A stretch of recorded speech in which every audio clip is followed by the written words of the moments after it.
Making me a man after midnight.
There we go.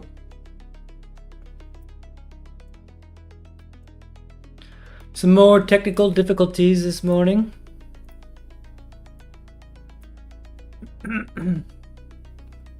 Not quite sure why. But multi-chat isn't loading on OBS, my stream elements. Unfortunate. Unfortunate.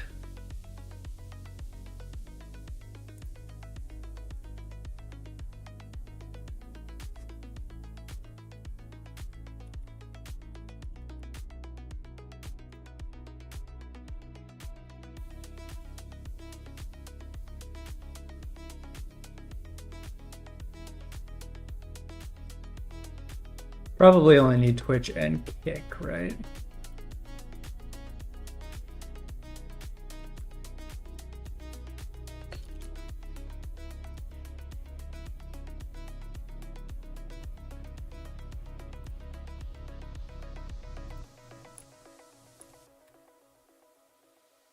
Yeah, that's working.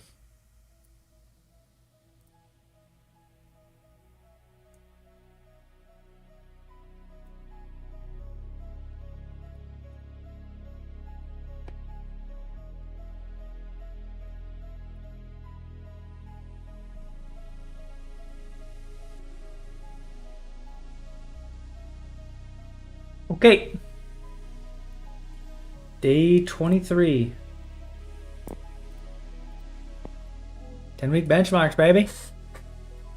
Let's get into it. Oh boy, remember how fun these are? Don't have my water. Gonna have to go get that after this. Gotta stay hydrated.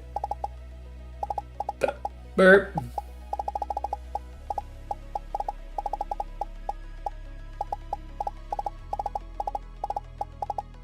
My boy's dipping around here. Alright, we can handle you.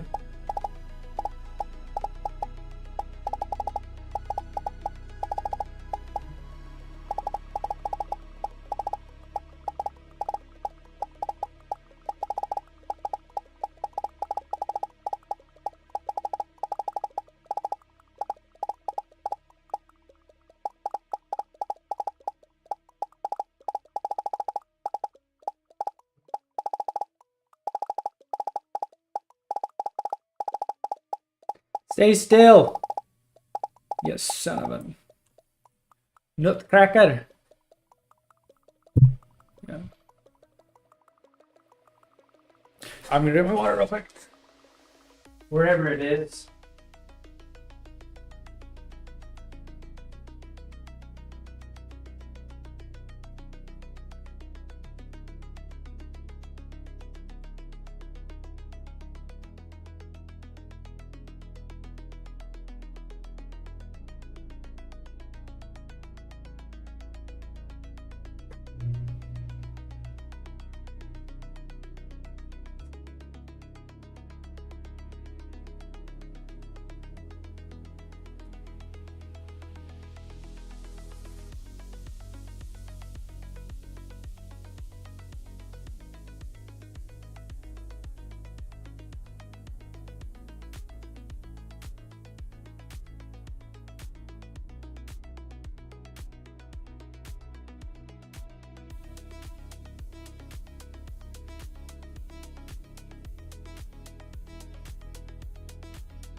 All right.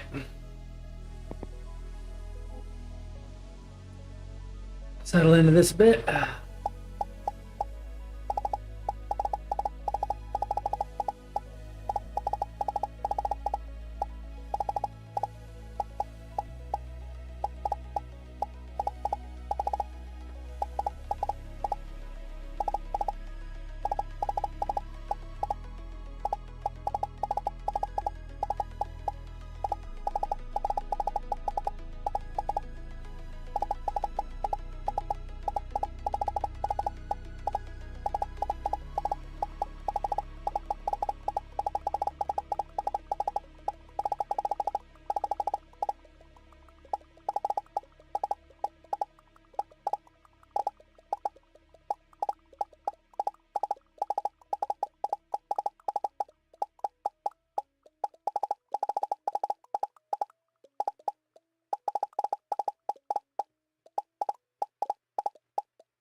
Not bad. Just keep it going. Just keep it going.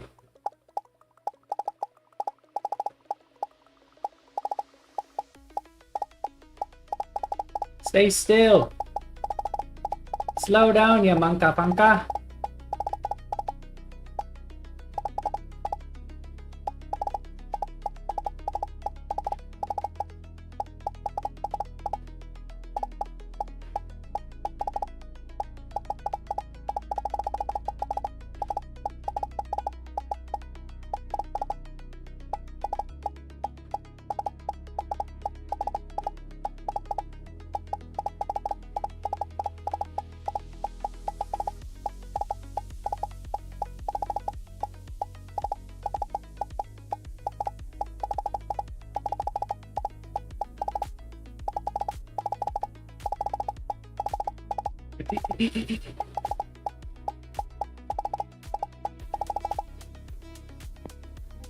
Oh boy.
Do.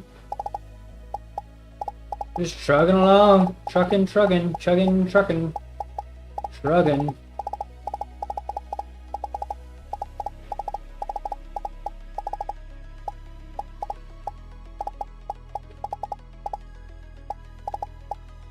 Overflicked there.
Tracking.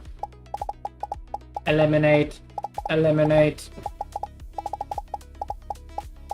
Tracking. Track. Get over here.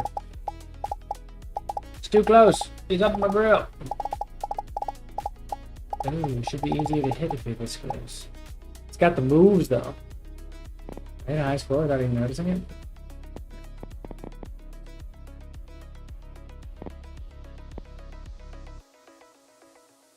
So the 18th, this was today. We shrug along. Come on, you little son of a nothing. You little orb.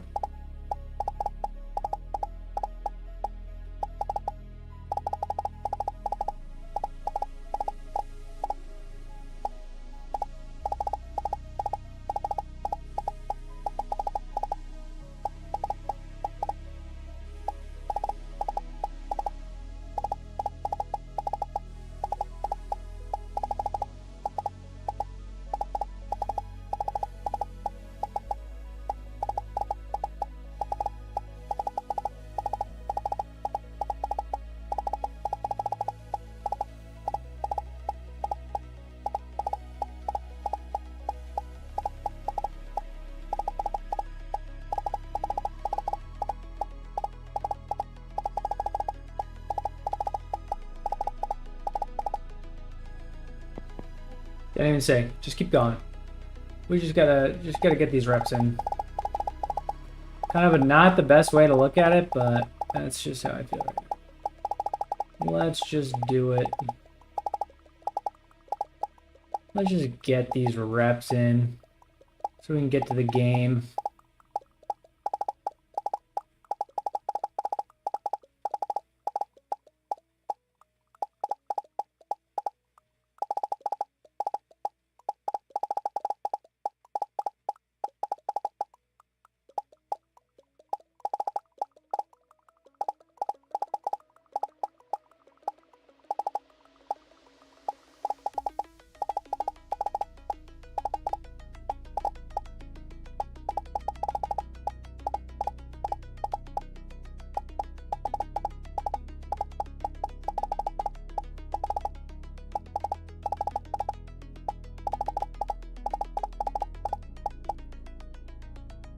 Here to go. Two to go.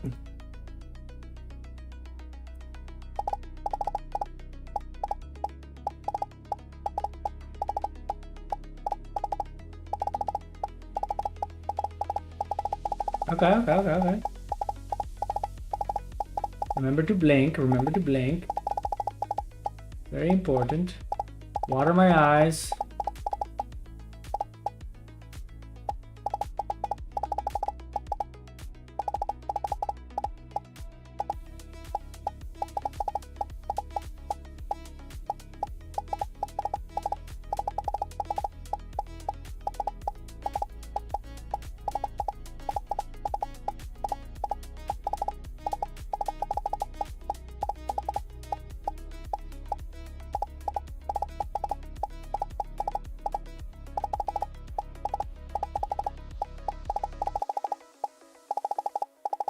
I can see the future.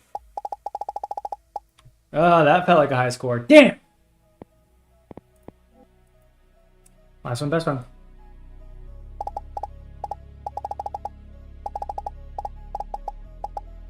Future.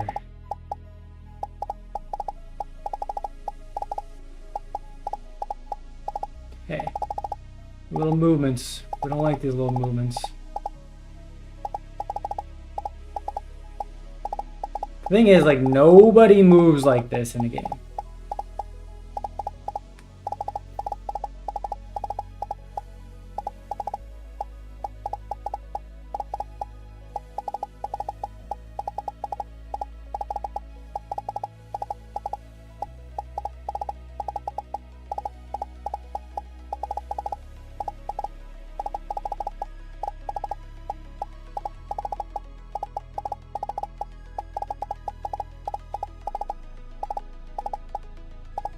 Son of a nutcracker. Nobody moves like that. Alright, this is the tough one. This is the toughie.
Doodle-doodle, doodle-doodle.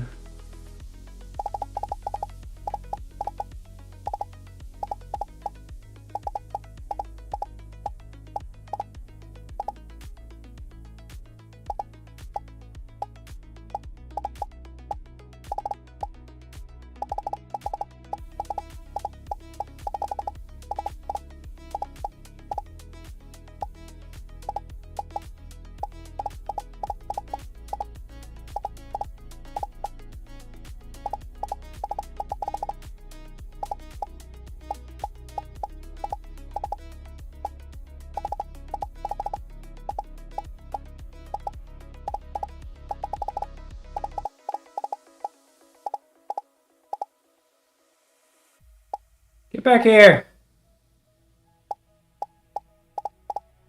Get back here! Link. A link. A lick.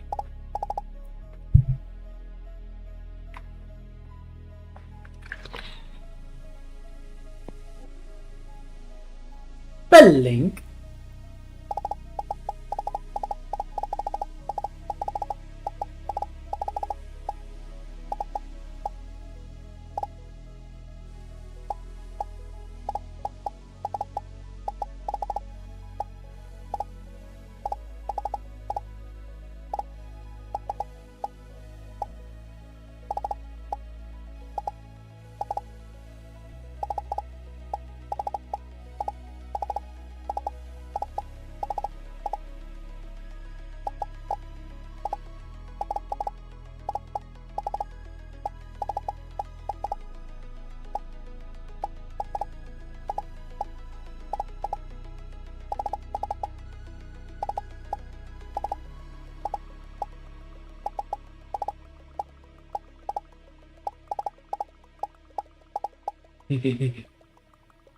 Hey, this guy is running away from me. Niet zo goed. Niet zo goed.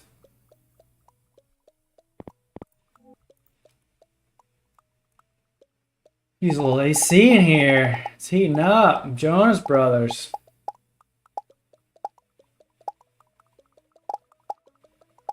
Oh, and I can't hit a shot. Where are you? What are you doing? Hey, hey, hey, hey. Get back here. Get back here.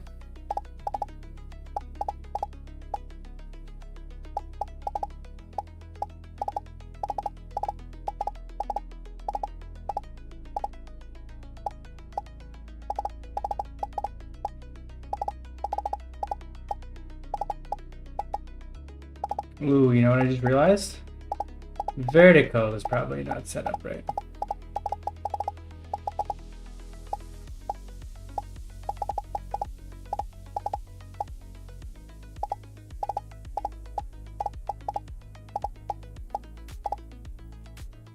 All right, let's do that real quick.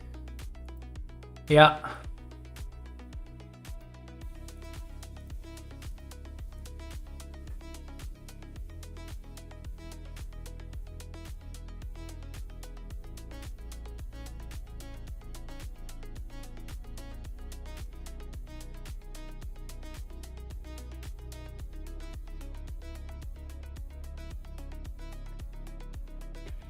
All right.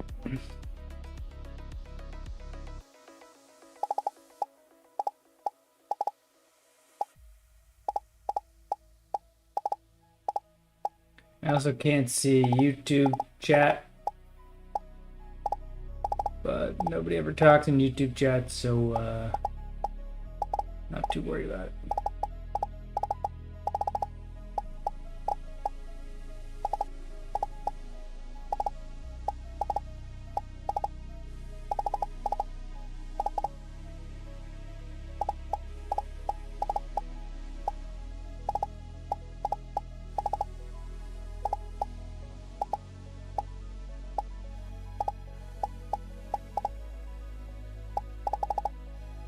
I got a cough.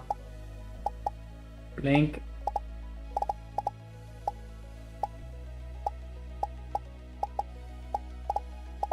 This guy's so elusive. Get back here. Please, Mr. Ball. We just chug along. Chug, chug a lug, chug a lug, chug a lug, lug, lug.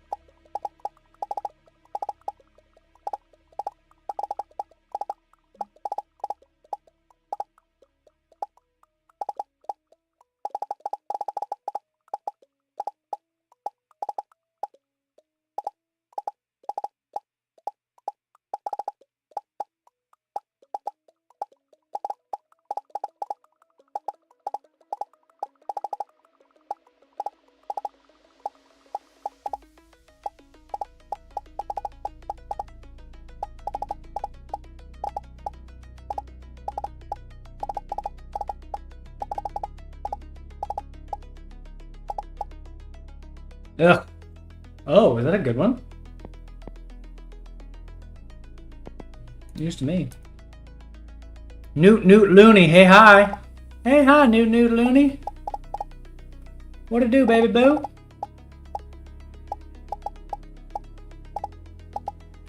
Newt Looney, that's a fun name. Newt. Oh, I see you said something. I can see it. Another corner of my eye. I can't read it because I blink, blink, blink, blink, blink. 182. Oh, we're tracking him. Oh, we're tracking him. Get over here. Get back here. He's trying to get away. Trying to get away. I'm saying no. Newt Looney. Classic Newt. Oh, Newt. Yeah, that's just Newt. Doing some Newt things over there. Get here, ball. Peepo Happy. How are you? I'm good. What is Peepo Happy? Is that it's just not coming up as a emoticon or whatever they're called? I'm doing well, Newt. I'm just trying to get better at aiming right now. And to tell you what, I have no idea if I'm getting better. Probably am. It's probably doing something, but stop.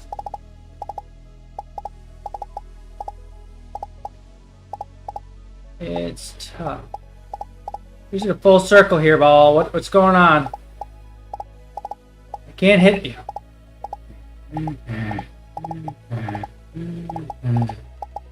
Link.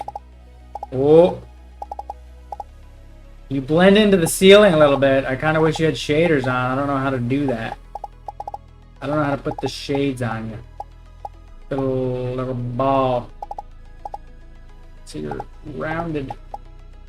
Not just two-dimensional. I'll give you another dimension.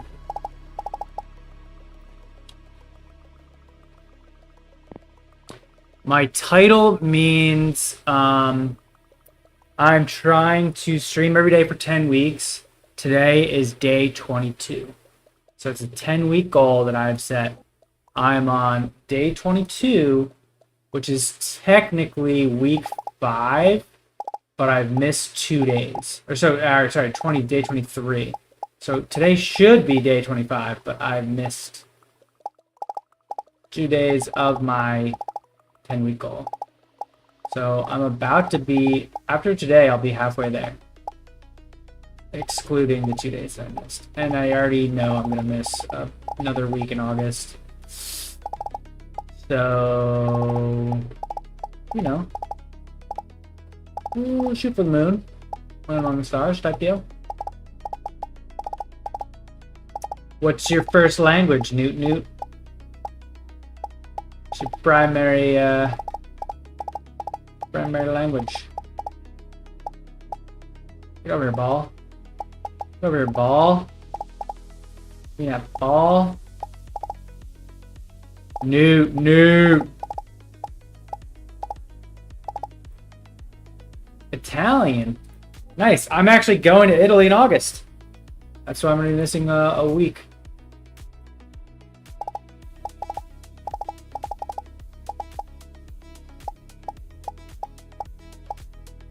Going for a wedding. Yeah, I'll be flying into Rome, flying out of Milan. The wedding is in Tuscany. I think we might go to Florence for like a day. I don't know. You got any suggestions of what I should do? I feel like Rome is the big one. I want to go do like all the Colosseum and there's a lot of history in Rome, right?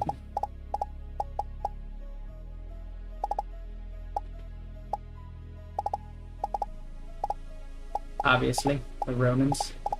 When in Rome, gonna have to say that like at least 5 times a day.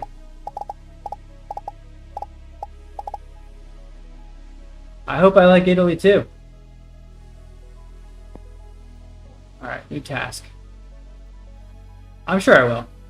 Europe is just generally great.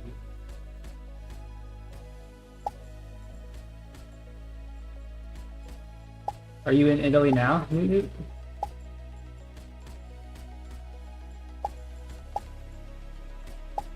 Newt Looney?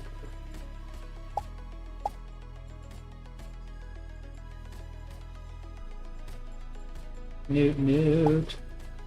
The Dude.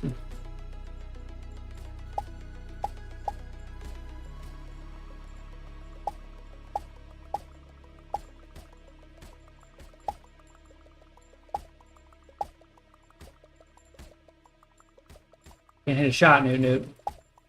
Falling apart here.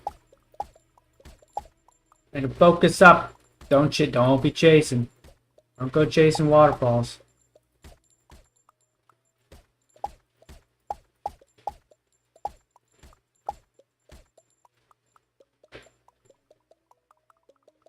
Quite chaotic but beautiful. I'm sure it's like very touristy, right? Like I'm going as a tourist, I'm gonna do all the touristy things, but I'm sure there's a lot of like local culture that I might miss out on just because, you know, not keyed into that stuff.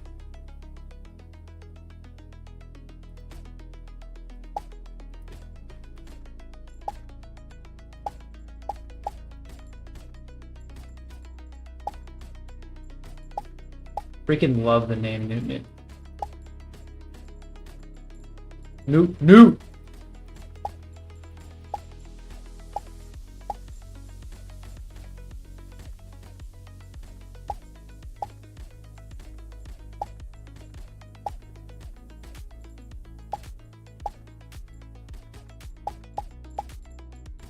Oh, that was something. Bang, bang, bang.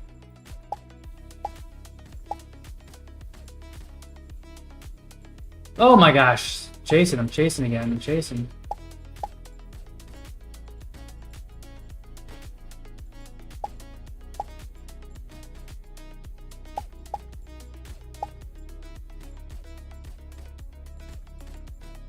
I stink. Trentino Alto Adige, an area close to Switzerland. Yeah, I have no idea. I've never heard of that before. Is that like Alps? Isn't Swiss Alps? Does the Alps go? Do the Alps go into Italy? Italy doesn't have skiing anymore, right? I'm really bad with geography. Apologies.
Let's just get through these. Just gotta get through these.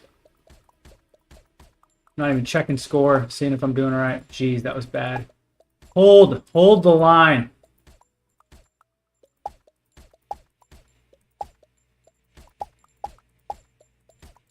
Come on, Newt. Let's hear it for Newt. Let's get Newt. Over by the Swiss Alps.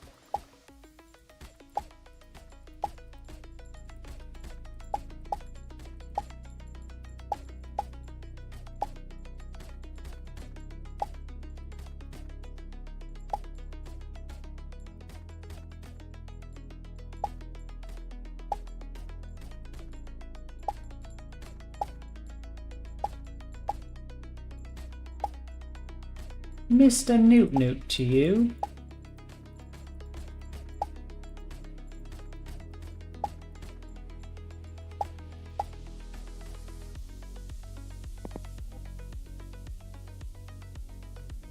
Yeah, I'm trying to improve. So I've been playing, well, I've been playing video games for like my entire life, but pretty much solely on console. So starting out streaming, making the switch over to mouse and keyboard, and I am atrocious compared to how I am on console. So this is just an attempt to bridge that skill gap a little bit. But honestly, it's a lot harder than, I don't know, some people like make the switch and they're better. This is like learning an entire new game to me. Entire new system. And clearly, lots of room for improvement. I'm about to play some Overwatch though. What games do you play? Uh-oh, did I figure it out? Oh, Newt, you seeing this? Holy, whoa! Is that no, it wasn't high score. I got 5 more of these, and then it's Aim Labs, baby. Oh wait, no, it's Overwatch, baby. I'm on Aim Labs now. Duh. Newt, what is this guy saying? Like, what? It's crazy, man. You shouldn't be able to change directions midair. I said it once, I said it a million times. Bang, bang, bang, bang. Oh. Oh, oh. Oh, oh, oh, oh. Just kidding. I stink.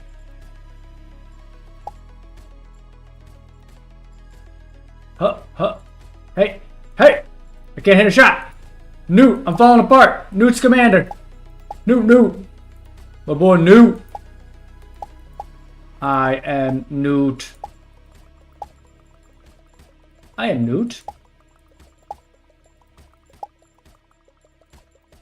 Newt with the toot. Straight to the shoot.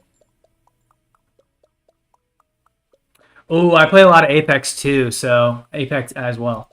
I'm sitting at Diamond. I just got into Diamond on console, but I'm like gold on PC. There's just a big update, right? Like Ash is now a skirmisher, which honestly makes sense. And they changed like what is it? What's that 3-burst weapon? Not the Hemlock. Prowler? Prowler just got a buff, right? What are the meta weapons right now? I still run I like the Volt. Devotion? No, well, yes, the Devotion when you can get it upgraded, but what's the like Devotion equivalent of a heavy gun?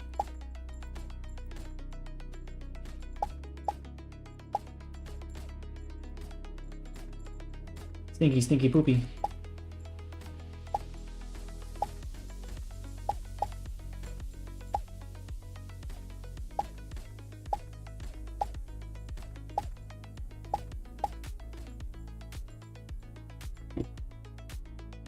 The Devotion only? That's what you run? Or that's the meta?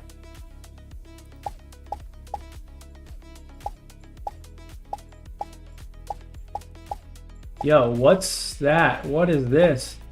Did I figure something out here? Am I the greatest to ever do it? What?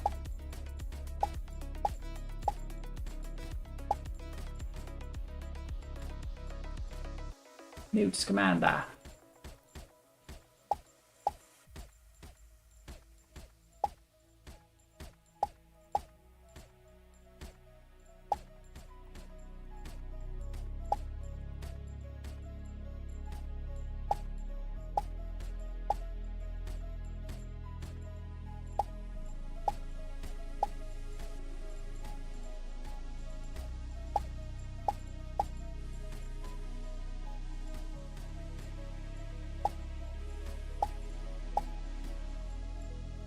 The meta.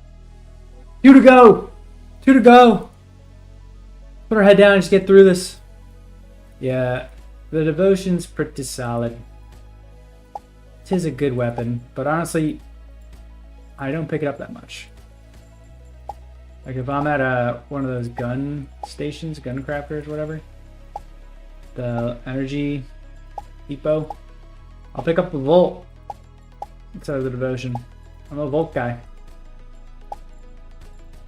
It's because you need to like fully upgrade the Devotion, right?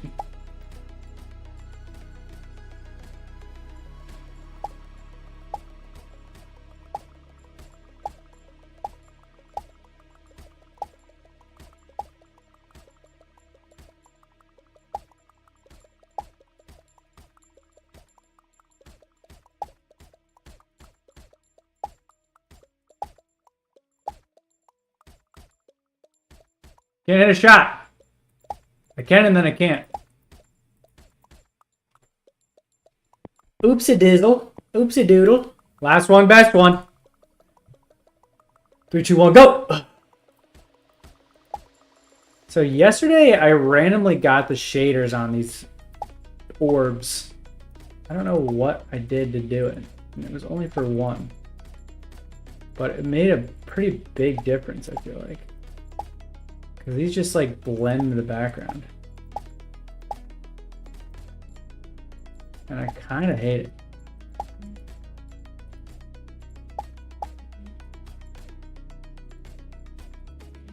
No, please.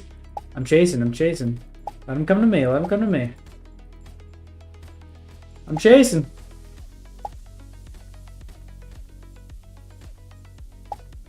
Can't hit a frackin' shot.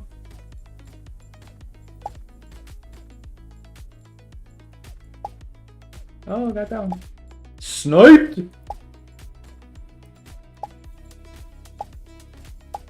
I don't know why my legs fall asleep. Wingman and car R99 if they don't kill me from miles away. I, for whatever reason, do not, like, I never pick up a Wingman. Just, I can't hit those shots. R99, I'm just starting to get keyed in on. All right, Overwatch. I have been having some technical difficulties with Overwatch though, so we will see.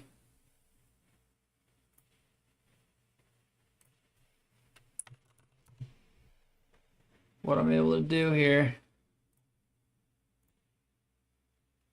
Here we go.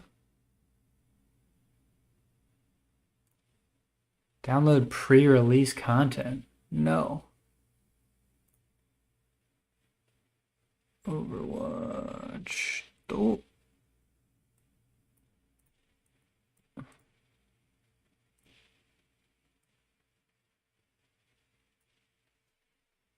Don't know why that was there. Do this.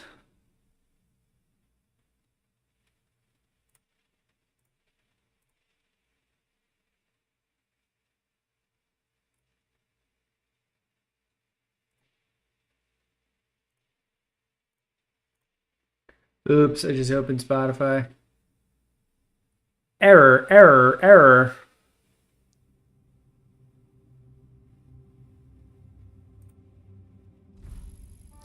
Okay, no issues. Unranked. Can't play ranked yet. Because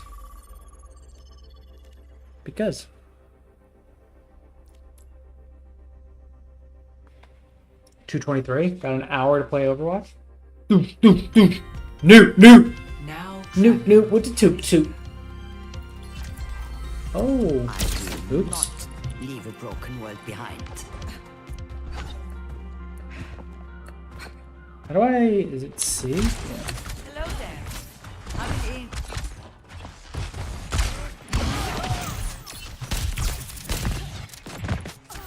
Oh, a little. Okay. Select a map.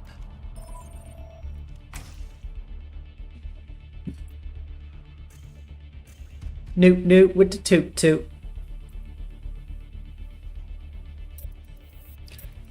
Who wants to play Control? Why? Control is stinky. We don't like Control. We don't like. Yeah, baby. What do I got? I forgot to check. Am I deeps or am I support? I am. Oh shit! Wait. You can't see me. I am support. Pagana? Yes. Sources. Select your hero. Oops. Add video capture device. This one. And do this.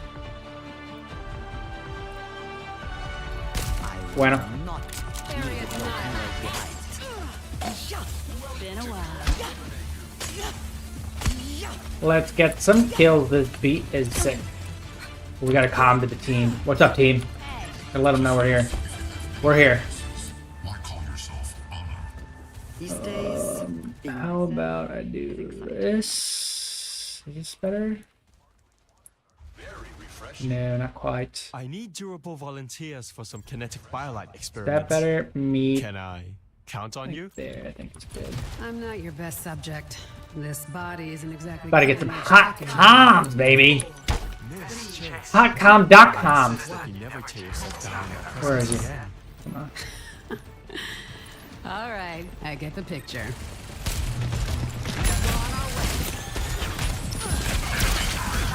Oh, that's a big old hook. Watch the hooks. I should be able to make this hog my biatch. I'm gonna make this hog a terrible day. Just kidding, I missed. That must sting. Anti. Behind us.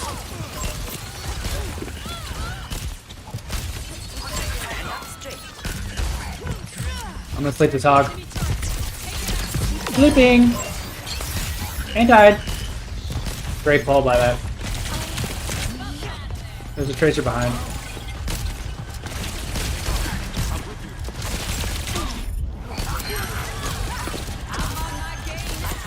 I couldn't have done it better. Yeah, baby.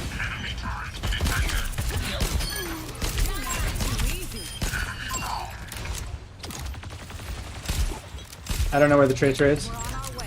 Still behind. New, what is toot? Ball can't see you. Can't hear you.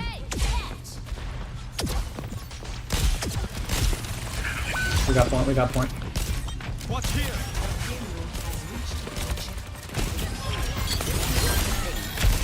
Yeah, baby.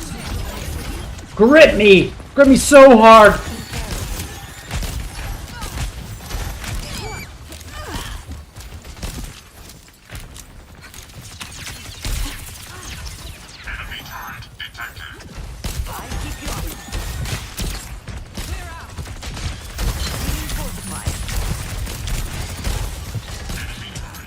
Got up Nano. Who wants Nano?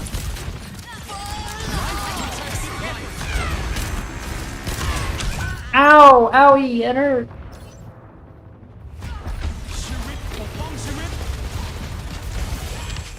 We're coming so hard, baby. They don't even know what's happening. I'm coming, I'm coming. Try harder than that. Oh, that's new. Look at that. Get the payload on the road. Ouch.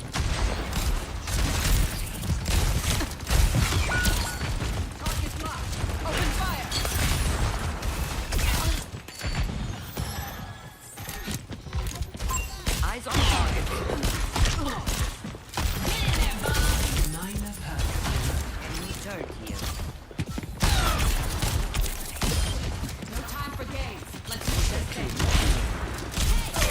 Owie. Weaver, res me.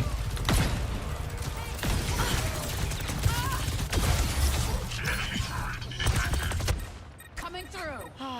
One of these days I'll end up in Fiji. Alright, GC. You ready for this nano? Hot, nasty nano. Enemy in sight. It's go time. You're powered up. Get in there. Get in there, baby. Yeah, baby!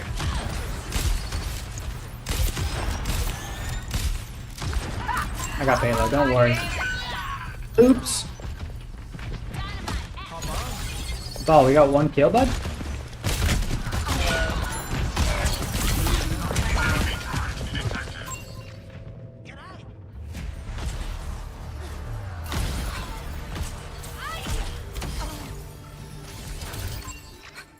I'm not finished.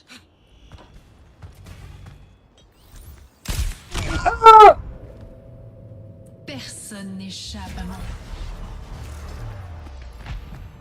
Ooh, Sombra, I love that pick. You just make Widow's Day terrible. Won't give in.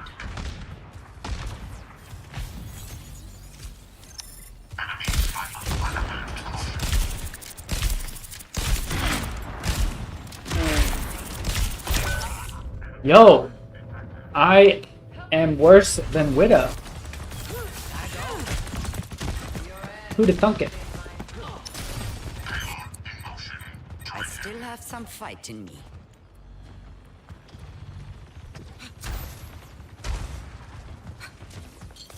Minefield deployed. ชีวิตปกป้องชีวิต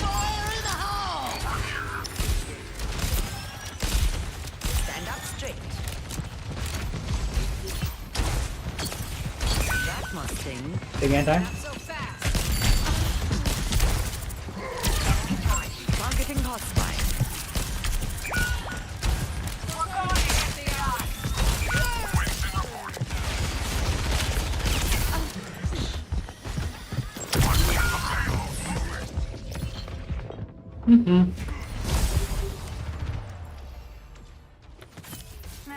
That party was boring. لسه قدامي كتير. I'm here. Keep fighting. Gotta die the Widow. No recovery. I missed everything.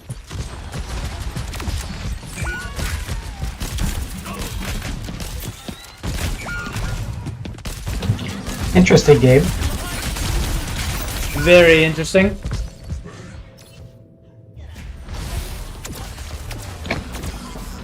Okay, she's above, I guess. This is not the end. Dunkelberg. Widow is a problem. Oh, I'll take care of it, don't worry. You're powered up. Get in there.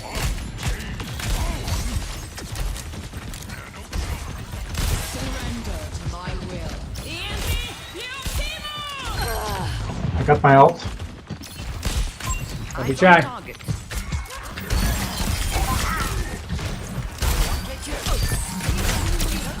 Sleeping. Reloading. I needed that. 60 seconds. Up straight. There's a hog behind. You don't need healing, Tank. You're full. This will cut the pain. Tank, what are you doing? You're hiding. You're at.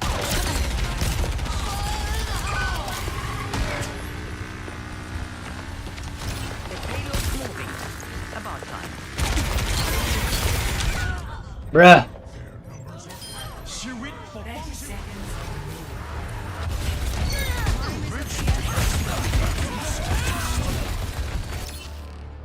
Get it, get it, get it, get it. Get out of my way or I'll run you over. Good job. Well done. Taking care of you. شكله مؤلم. Is it? Over there.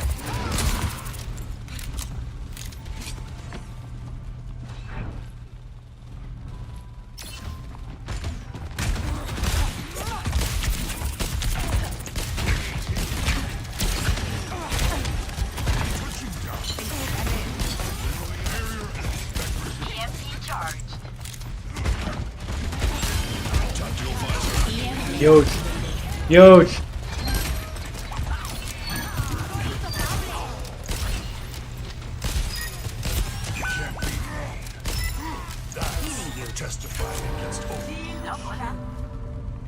Quick, 3 on, we can get it.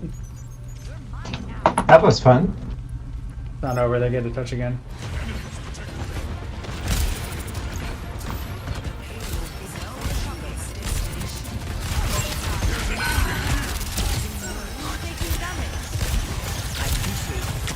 You're powered up. Get in there. Surrender. I will.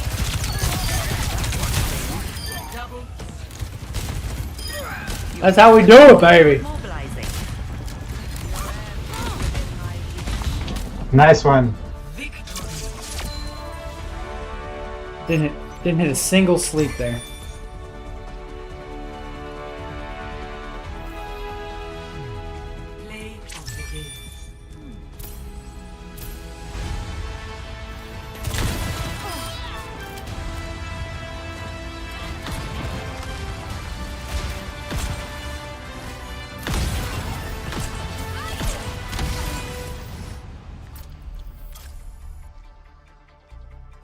Got the win. Got the win. Wins? 1. Someone needs to show how it's done. Choose your map. I am DPS. Noot noot. GG. Noot noot noot. Hey hey hey hey hey. Doot, doot, doot, doot, doot. Come on, who wants to play Nepal? What's that about? There we go. You see, Noot Noot, even though I'm not the most technically sound aimer, I make up for it with comms. Chatter, chatterbox. We're defending. Meow. Let's go, team. Most important, calm often, calm early. I always calm early. No matter what I do, I'm calming early.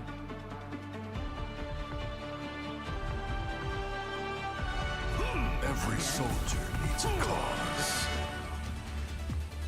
Stay close. I can't hear you if you stray. Bam, bam, bam, bam. It must cool you. Working with me. Keeping me alive. Oh, we got a cat on my lap. Cat on my lap. Want to die. Not even you. Kona. You know, Say hi. Say hi, I haven't had Kona. any real competition Hi. at the range lately. Ah, Kona. There are plenty of moving targets on the battlefield. I'll take that as a no. You're licking my hand. I'll give you some bits. One. Attackers in. All right, team, we got this. Stop the payload. Tango spotted. We will shield you. For now. Stop it. Hostile here. People was very low.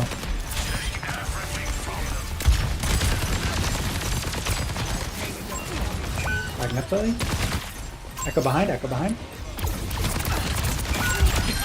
Pay attention or you'll wind up dead. Back it up, back it up. Never mind, never mind.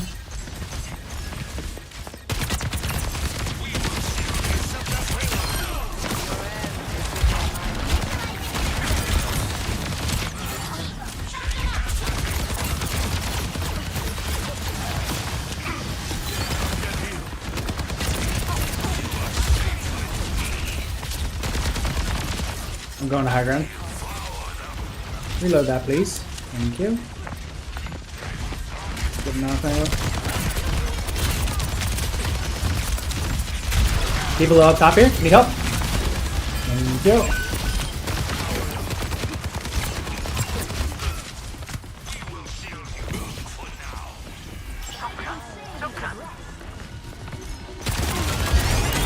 Oh!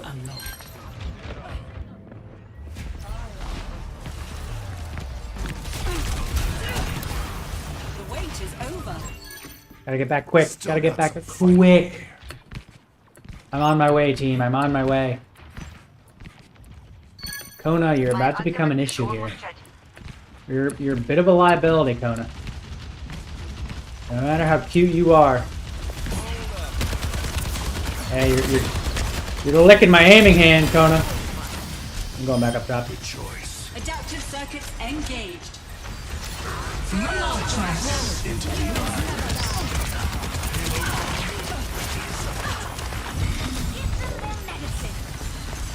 I've got you in my sights.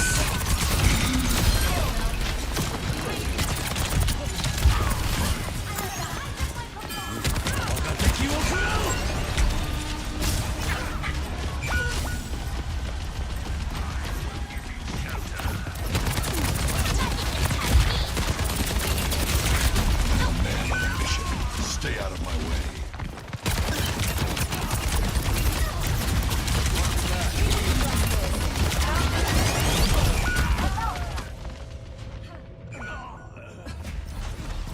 Kona.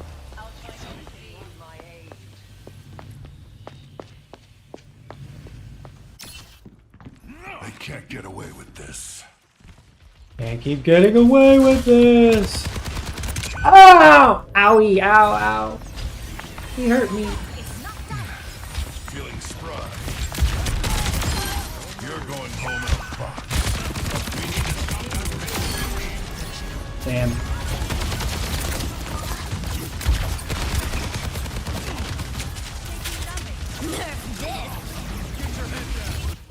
Ah! Yeah, it's tough.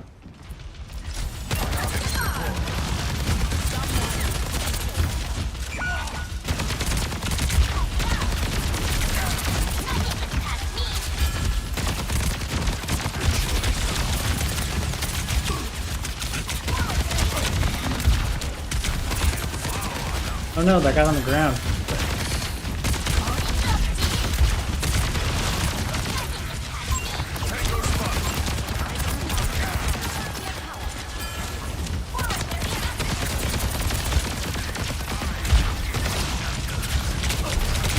Oh, I got dope. If I had Mei, I would like to play Mei. Oh, that guy killed me. I thought it was the diva. Some dirt. Oops, a doozle. We're kind of getting sauced.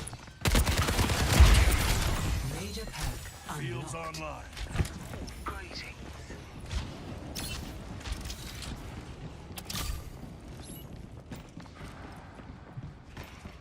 online. I wish I could eat. I've got you in my sights.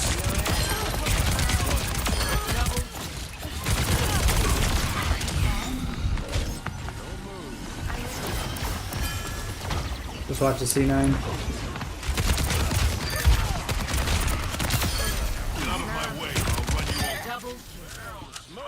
Whoa. My ultimate is ready. You are safe with me. Over there. Deiner Seite. I require assistance.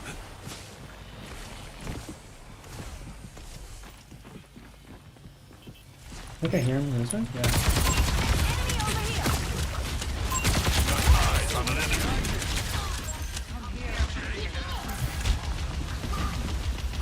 Adaptive circuits engaged.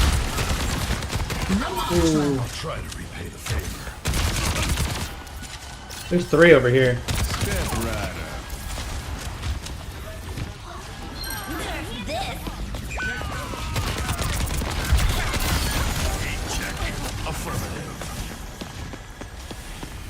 I am fully focused. Above. Biotics deployed. Hostiles approach. El Tango spotted.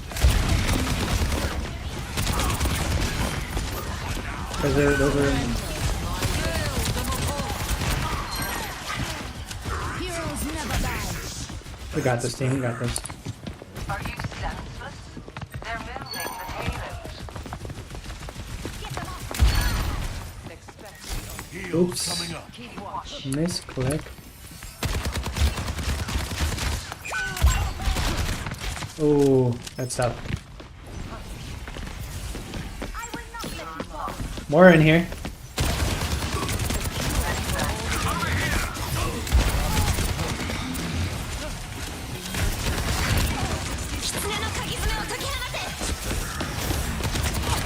More, did you just leave me?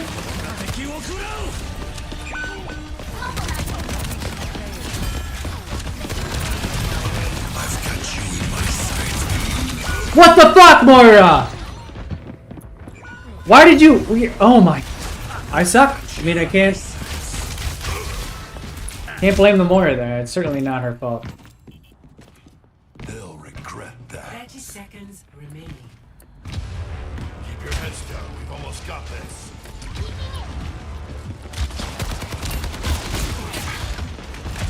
Come get here. I guess we're giving this point up.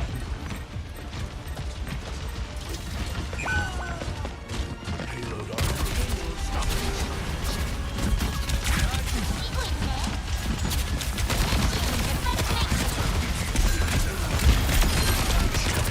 My ultimate ability to charge.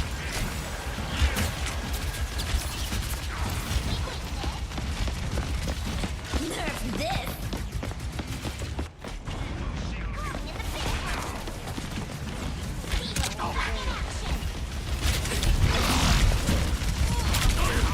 Where's the heals?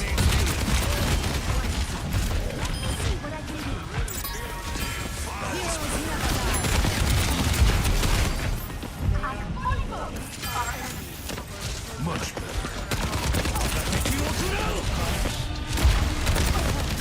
There's a Moira over here. Moira over here.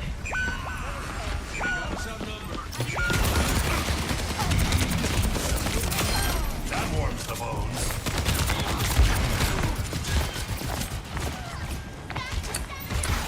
Coalescing charging.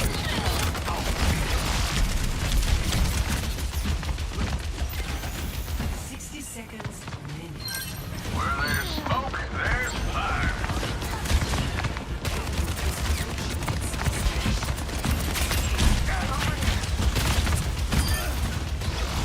Everyone heal up. Smithereens. Did it myself.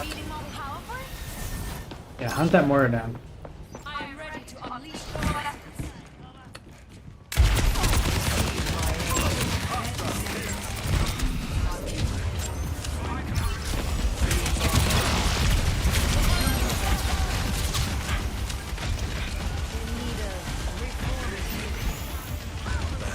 I'm slippery. I'm sneaky. Probably too many people here. Could be a game winner.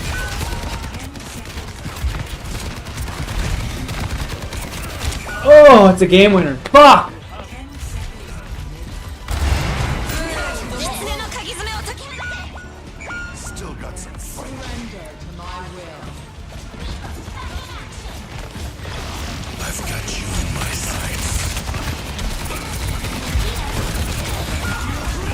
So bad.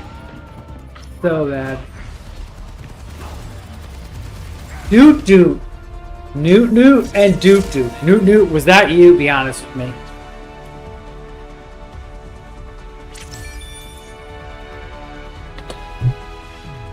Play of the game.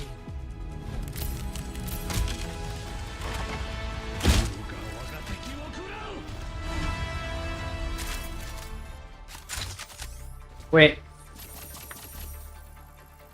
Womp. Newt Newt. That's a womp. That's a big old Nitsa hoot. I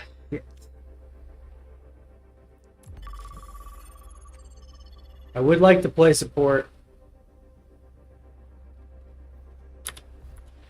So the reason why I'm going to Stadium is because I'm trying to unlock competitive. Oh, we're in. Apparently, a Stadium is worth twice the amount. So Stadium awaits. First up, time to face off in control. Kona! There's a kitty cat who's licking me the entire time. Coney Boney, Coney Baloney. Sorry, Cone. Put you down. Frasia? Maybe, I don't know. No, I'm gonna go Meg. Now that's what I call a competitor. It's gonna be Meg. Let's go, team. Come early, come often. Kona, you're kind of interrupting things here for me.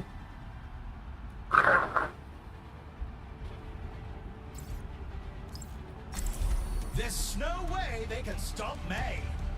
Wow, there's no way. Kona. Folks, this is a match you'll want to watch.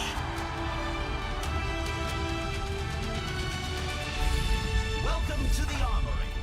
What do I want? Primary fire range. What is primary fire? Oh, duh. Everyone could use a little help in the stadium. These are example builds picked by the pros to start our competitors off on the right foot. Time to power up. Powers are impactful modifiers that define a build, so competitors must choose carefully. Kona. Almost time for the first round, and the teams are readying up.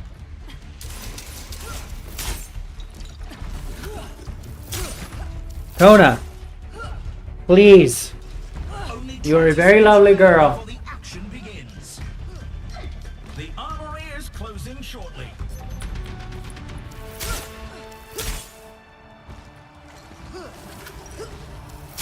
Three, two, one. Let's go, team. Oh, Kona. She's back.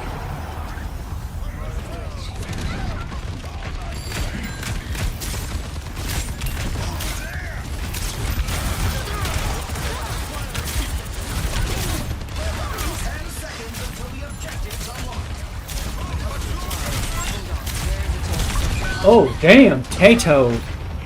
Potato. Potato said, I'm not good. Potato told me I'm not good. Look at my face. Look at my face, y'all. The scientific method.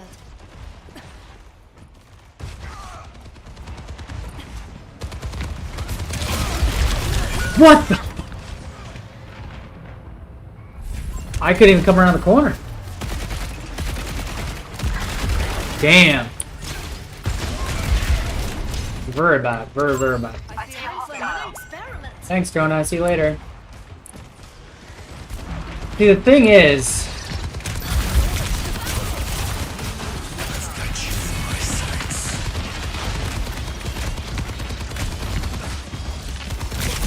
Oh.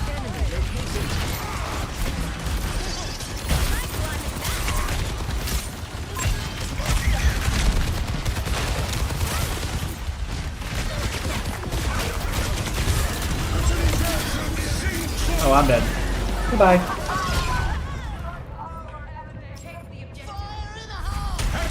I don't understand this game mode.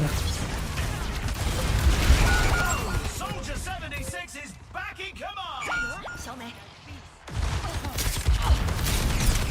It looks like this round is a loss, but they'll be sure to Good. bring it back. I don't want to play this. Let's check the standings. 0. Let's have a look at our MVPs. I'm trying. Coming up, put those hands together. It's time for push.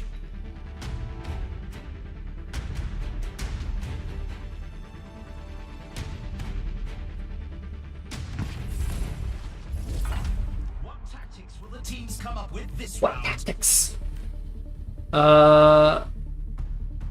Weapon damage.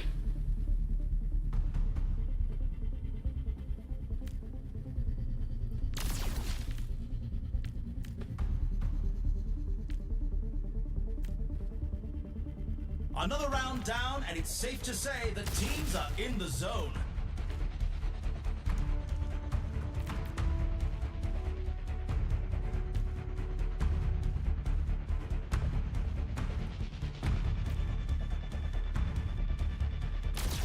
Only 20 seconds remain before the action. Why wouldn't I buy everything? I don't, just like. We are running out of time. Let's go.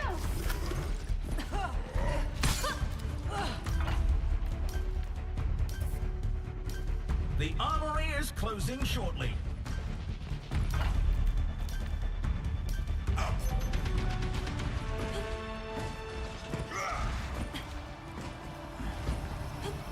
Three, two, one. Capture the objective. Okay. Deep breaths. We can do this. The objective goes live in 10.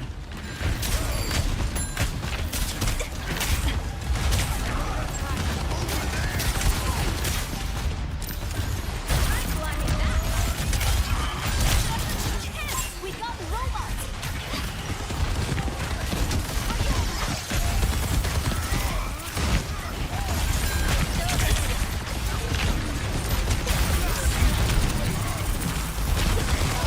Come on, everyone. Let's push.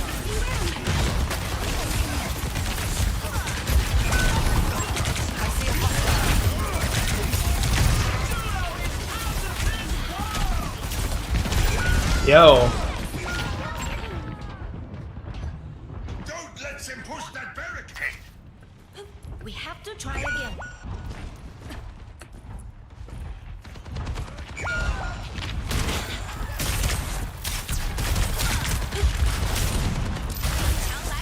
We can't let them keep going.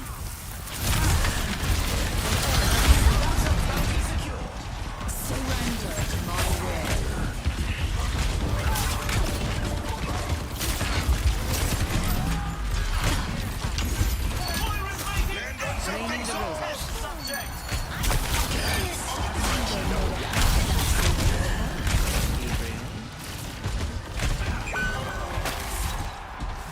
They're so close. Where they at though? Where they at though? To achieving the lead. The barricade is progressing.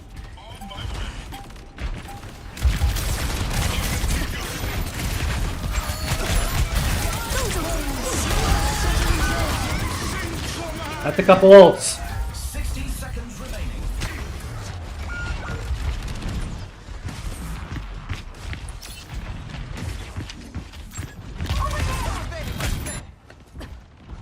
I've got you in my sights.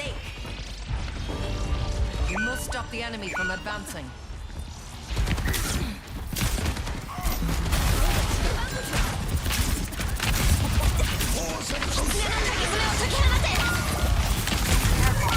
Yo, like. Just get this over with. Let the Kitsune guide you. Pro.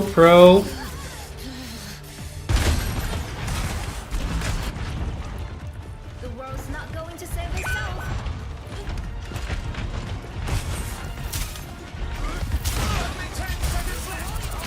Well done, teamwork.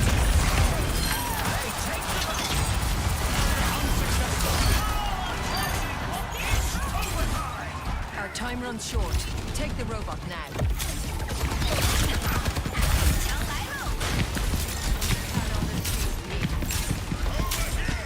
Almost done.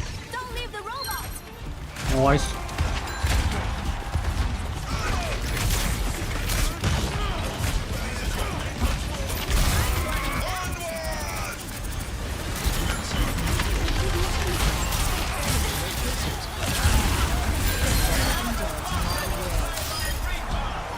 I'm actually on fire. Oh shit. The lead We is gotta do this or what?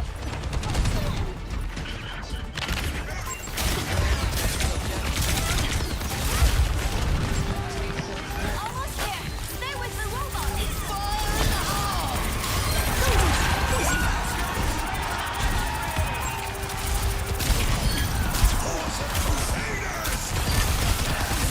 Bruh.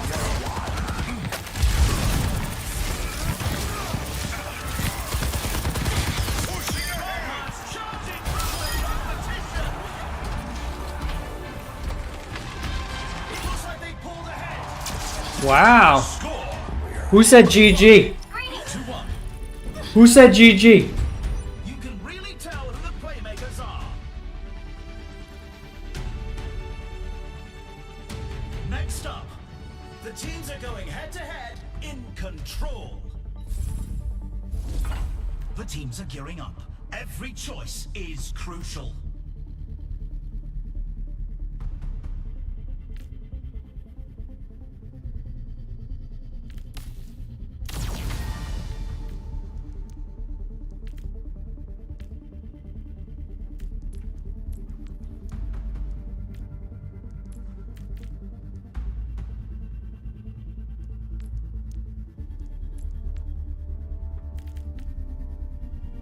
Where's my money? It's a fierce I've got competition. cash. Who will cave to the pressure and who will come out on top? Slots are full? Oh.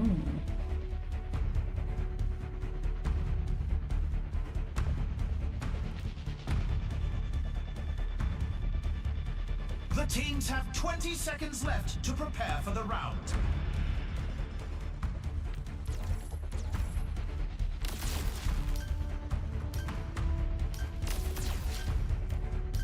The armory is about to close.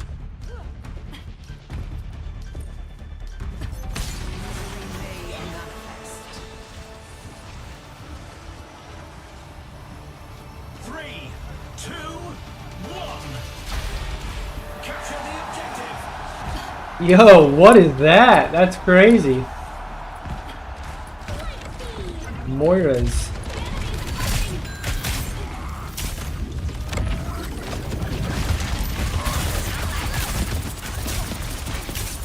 The objective goes live.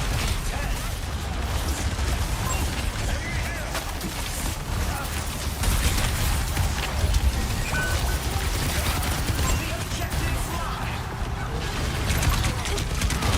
Oh, come on! I didn't have my ship. Ah! Stinky, stinky, poopy.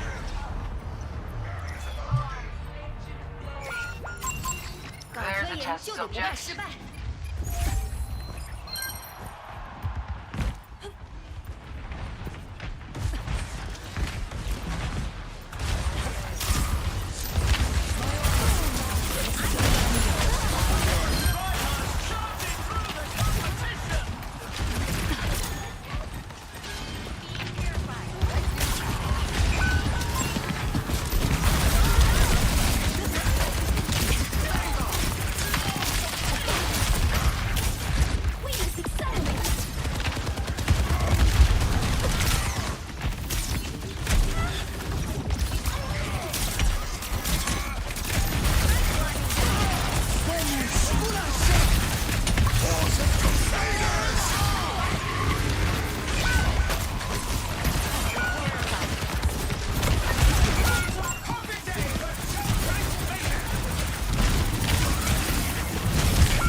Womp.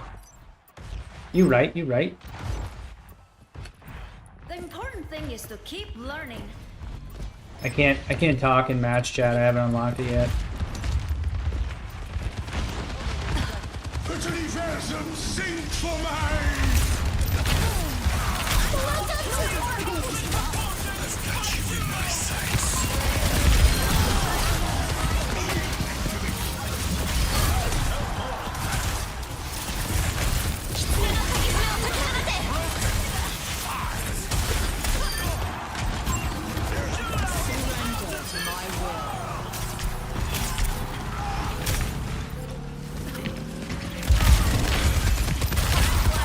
I didn't hear no bell. I didn't hear no bell.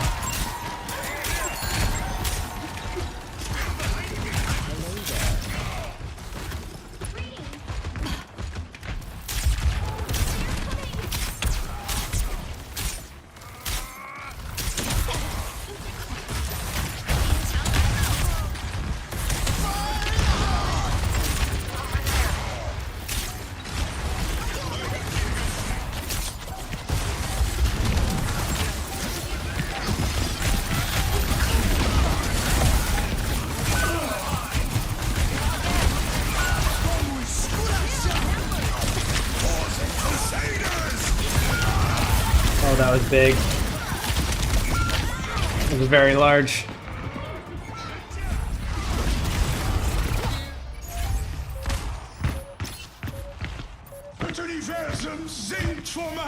Looks like the win was out of reach this round. Here's our score. I mean, it wasn't like I was doing nothing. 2. Some intense competition this round. Coming up next, it's time for Clash. It's time for the teams to consult their playbooks. What do you want me to do here? I just don't understand. Oh, we could do 2 of these.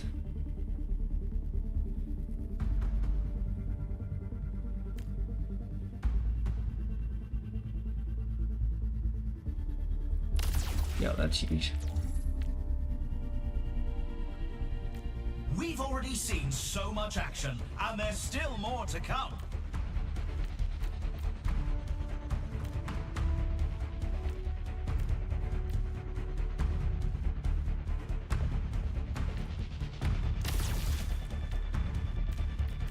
Only 20 seconds remain before the action begins.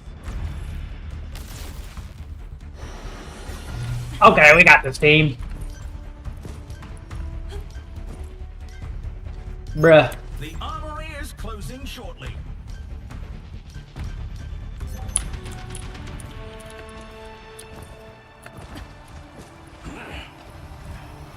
Three, two, one. Commencing attack on objective B. Low, low, low, low, low.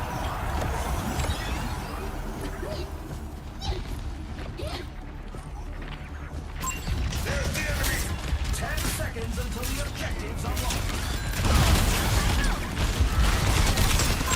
Enemy here. The objective is now active.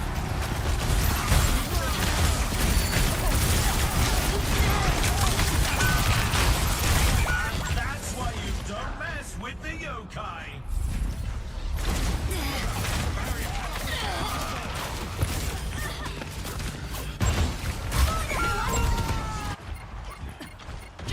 The scientific method.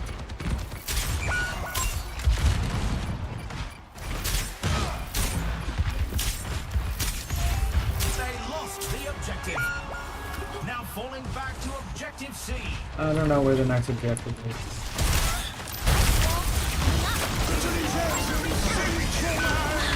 Oh. The objective goes live in 10.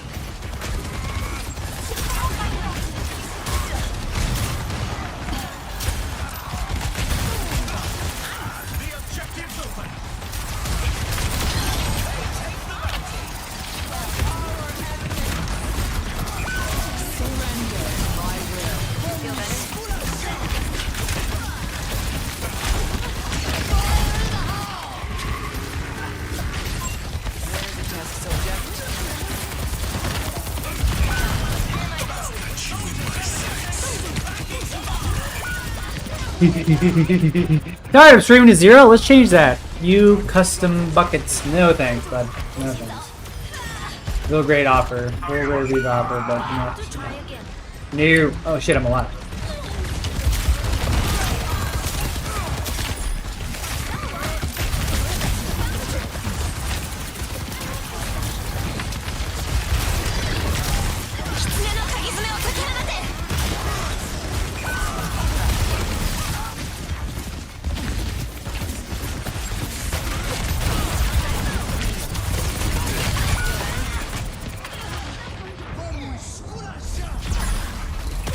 Looks like the win was out of reach this round. Here's our score. 1 to 3. Quite the performance from these superstars. I think comms are off the charts though. Let's Nobody can say shit about the comms. Now's the time for our teams to Kill work their me. strategies. Oh, that's huge. I've been looking at these. What?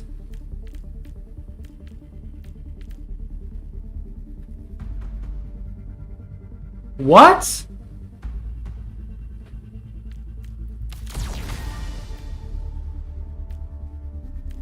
Kill me.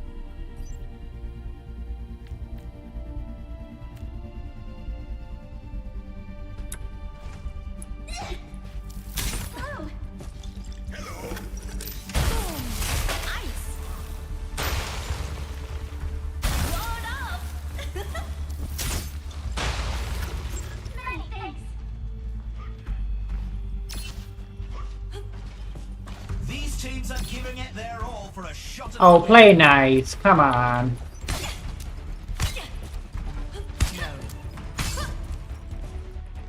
Such a Moira thing to say. No.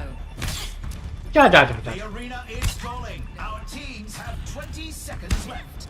We can't lose. Come on, everyone. Not long now until the teams lock in for the round.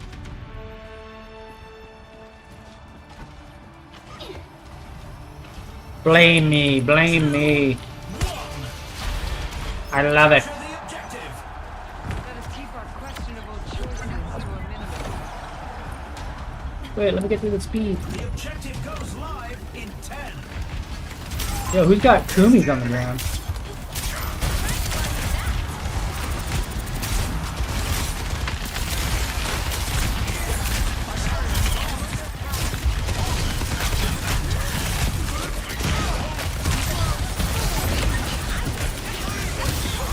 What the fuck?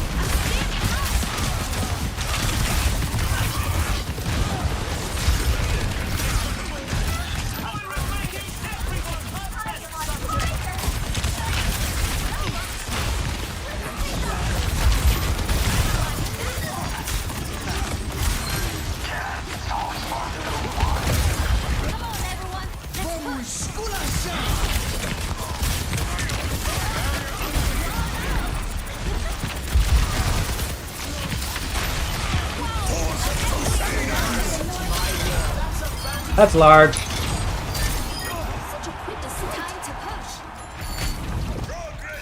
Not framing DPS now. I'll take all the credit for that.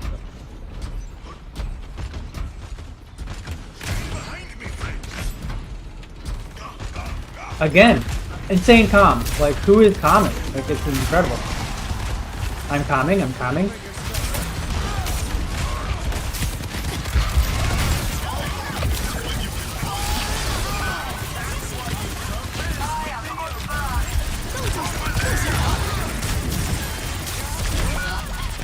So Blizzard basically just does nothing. Is the vibe I'm getting. Blizzard is ace. Ace in your face. 60 seconds remaining. May is Loki not good.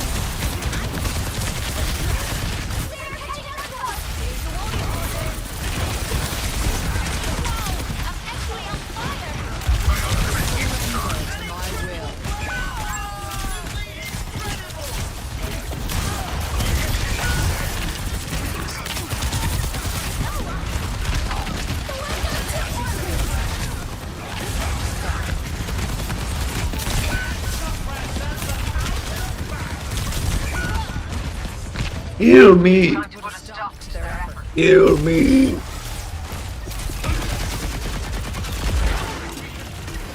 Yes, yes, I've decided this is not,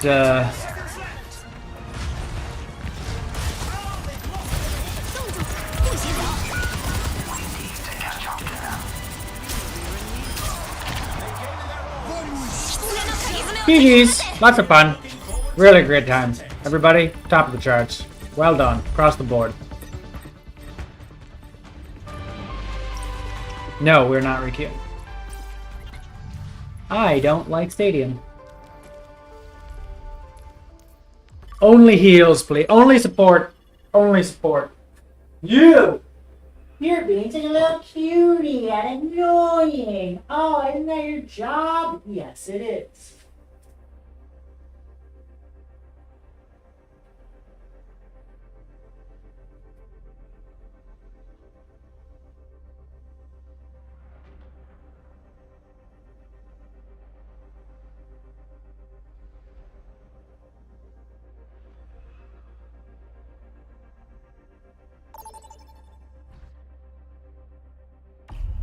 Vote for a map.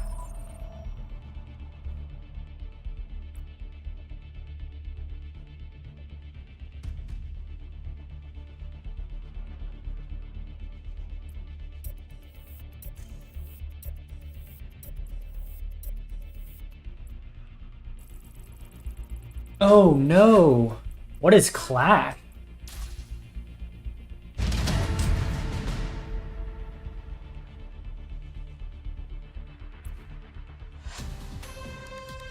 Approaching the throne of Anubis.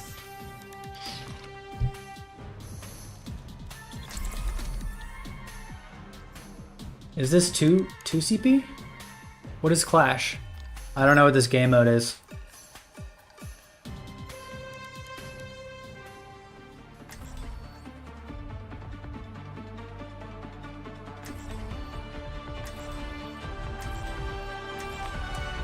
I will not leave a broken world behind.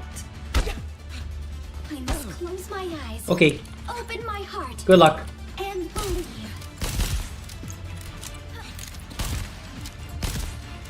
Stay sharp. It's harder to keep you alive when you're distracted.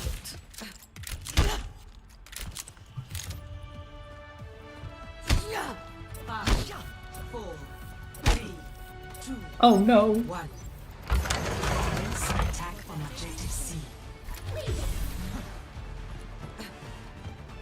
I'm here, I'm here. I'm coming, I'm coming. Sword for your wound. Objective unlocked. Eyes on a target.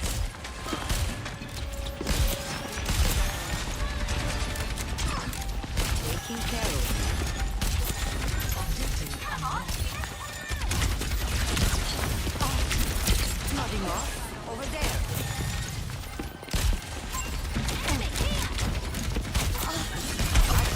Yo, great snipe! Oritsa!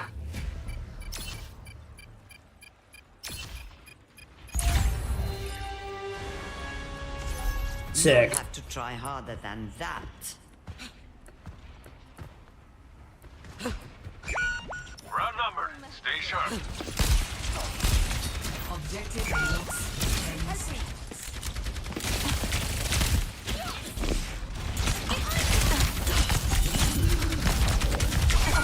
Sick! Objective unlocked.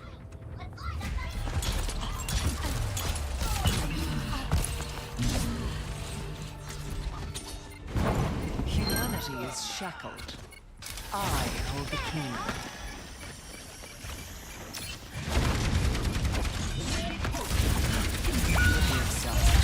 Objective unlocked. On our objective. Fall back. Your end is within my reach.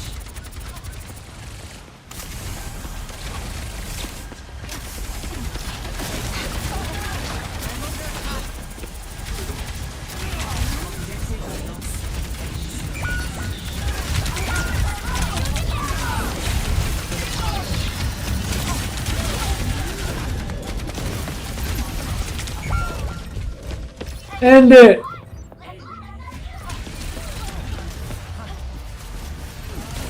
End me!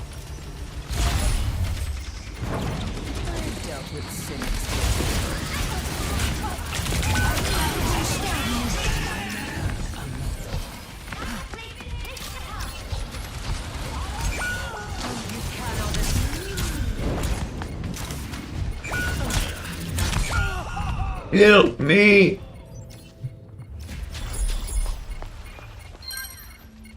They're attacking the objective. Time again to try again.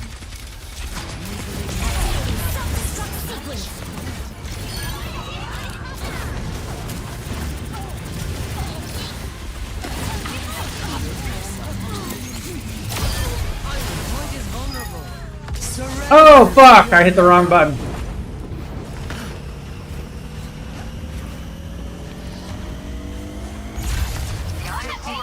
Domination is imminent.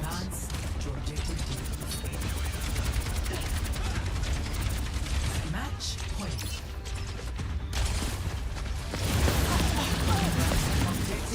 Cannot escape me.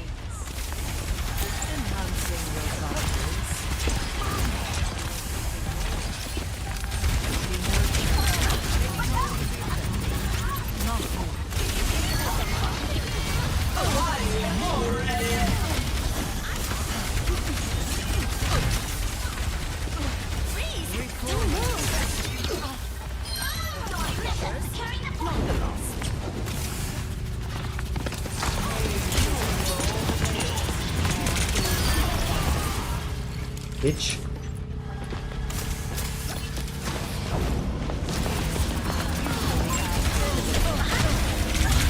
Oops. Overextended, I'll admit it.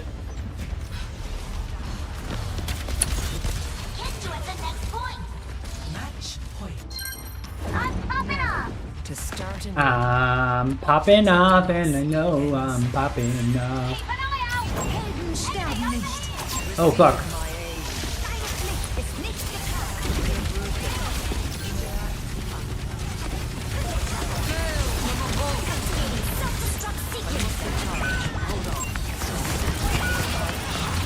surrender to your mother.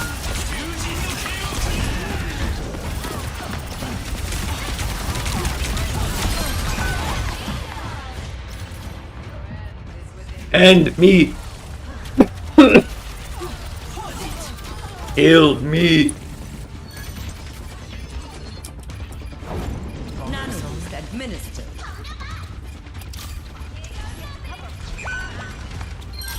I'm completely hauled up. Be nurtured. More. How did we do this?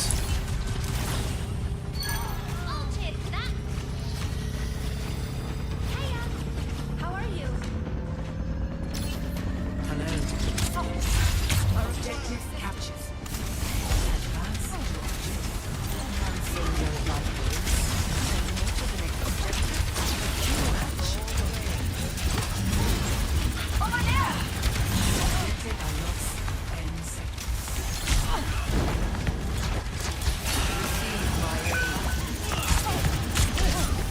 Receive my aid. Bird on fire. Oh yeah. They're going to stop Villian.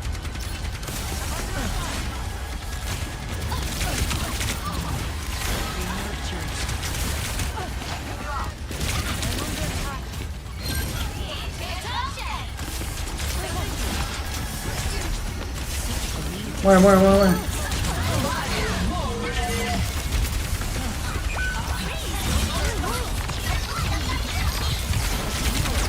Surrender to your mother.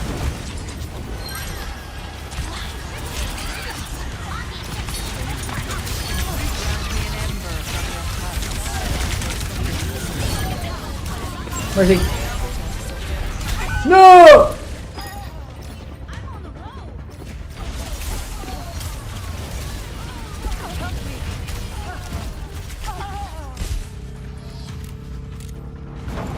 Evolution is a painful path to walk.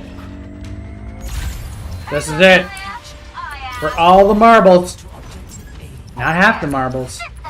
Not a quarter of the marbles. Awaits us. Match. All of them. Every single marble.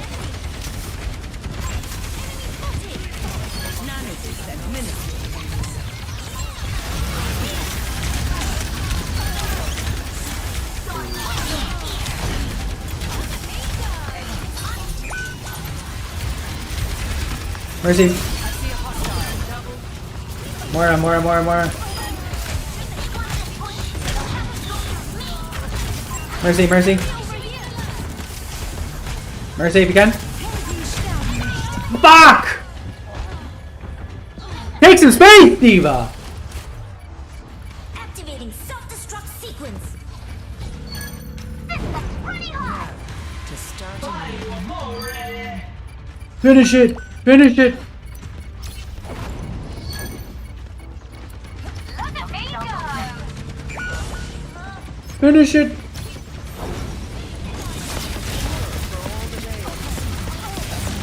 Healers, healers, healers, healers! Somebody!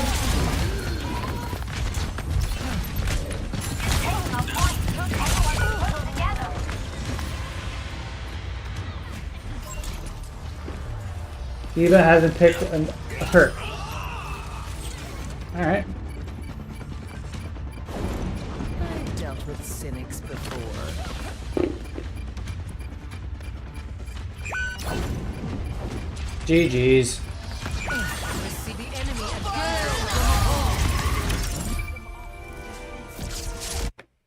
Okay, game up time.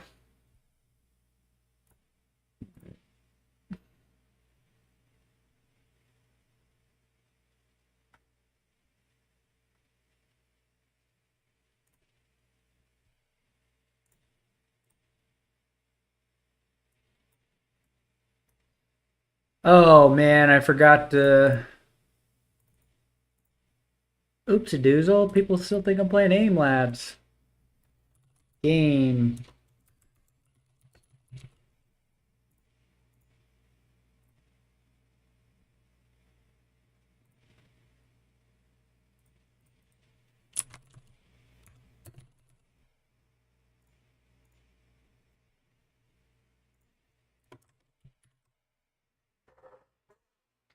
I'm coming out, so you better get this party started.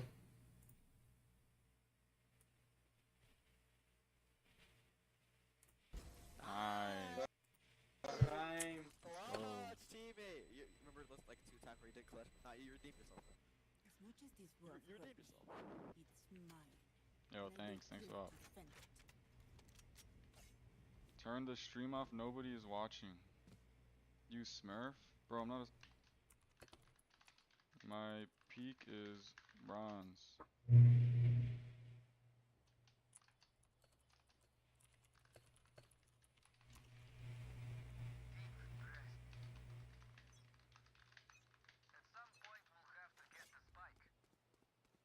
Facts, you can't even Smurf an unrated, bro.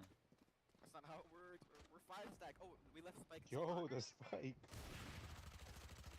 Enemy spotted A. I got it. Adios. Here.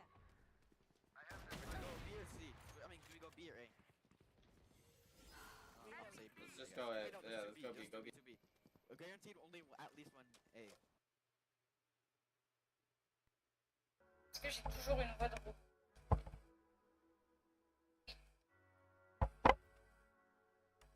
Ce n'est pas le câble. Qu'est-ce que ça pourrait être? Je ne sais pas. Je m'appelle. Parlez-vous français? Oh shit, what am I doing? What am I doing? This needs to be on game dev. What am I doing? What am I doing? Logi. Okay, let's bring this up.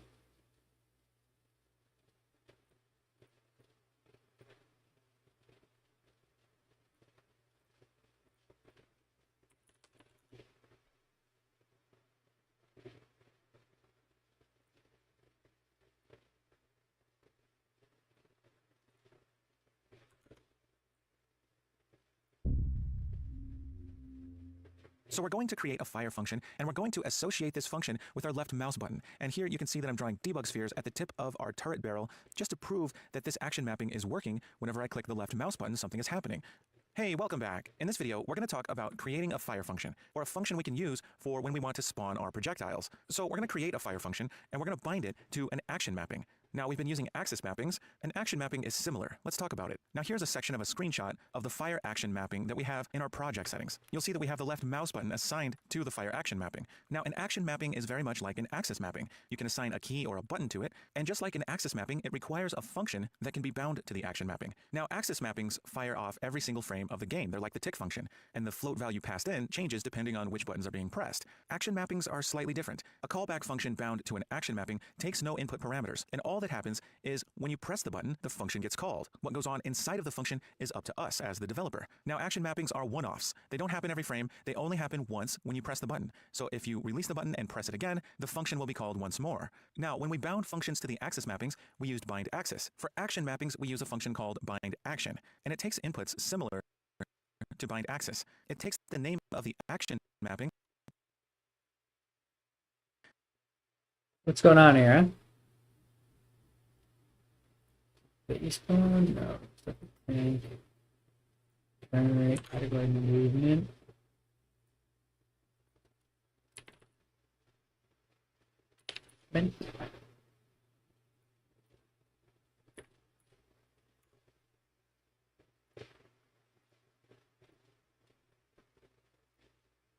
As a string literal. It also requires a pointer to the class we're binding the function on, for which we can use this, and it takes, of course, a callback function. Now, an additional parameter it takes that bind axis does not require is an enum constant, specifying whether or not we'd like this function to be called when we press the button or when we release the button. So there are two options for this input parameter, the enum constant i.e. pressed and the enum constant i.e. released. This means we can call bind action passing in i.e. pressed if we'd like to bind a callback function for when we press the button, and instead, if we used i.e. released, then our callback function would be called when the button was released. For our fire function, we're concerned with when we press the button. So let's make a fire function and bind it to the fire action mapping. Now, I'm here in base pawn, and the reason I'm here in base pawn is because this fire function is something that we can use in the tank class and in the tower class. So if we place it here in base pawn, then both tank and tower will inherit this function. And since both the tank and the tower are going to fire projectiles, then they can simply inherit the function and use it. Now, since I'd like access to the function in both the child classes, I can place this function here in the protected section, just like rotate turret. So under rotate turret, I'm going to create a void function called fire that takes no inputs, and we can go ahead and define the fire function in basepawn.cpp. So here's basepawn.cpp, and just under rotate turret, I'm going to place the fire function, and we need to fully qualify this function name and give it a function body. So now we have a fire function. Now the next step is to bind this to an action mapping. Now we only want to bind this function in the tank class because the tank is the only class that will be taking user input. We'll be calling the fire function in the tower class later, but that will be as a result of code we create and not as a result of user input. So we're here in tank.cpp, and we're going to bind this in setup player input component just like we used bind axis. So we're going to use the player input component. So player input component, and the function is going to be bind action. Now the first input is going to be the string literal, which we're going to wrap in a text macro as usual, and this action mapping is called fire. Now the next parameter is going to be that enum constant that determines whether or not we'd like this function to be called when we press the button versus when we release the button. And we're going to use ie_pressed since we'd like our function called when we press the button. Now next is the user class object, that's going to be this, and finally we have our callback function. So we can say a tank fire. And now our fire function is bound to the fire action mapping. So we know that our fire function is bound to the fire action mapping, but we'd like some visual confirmation, and that's what your challenge is going to be. So in the fire function, I'd like you to draw a debug sphere. We've already seen how to do this, so go ahead and fill in the parameters with values that you think are appropriate. Use the location of the projectile spawn point. Now, the projectile spawn point is a useScene component, and useScene components have a function called getComponentLocation. This returns an f-vector. This is what you can use to get the projectile spawn point location. Now, when you call drawDebugSphere, use a duration of about 3 seconds so we can see that sphere for a little while before it disappears. Pause the video and do this now.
Oh shit.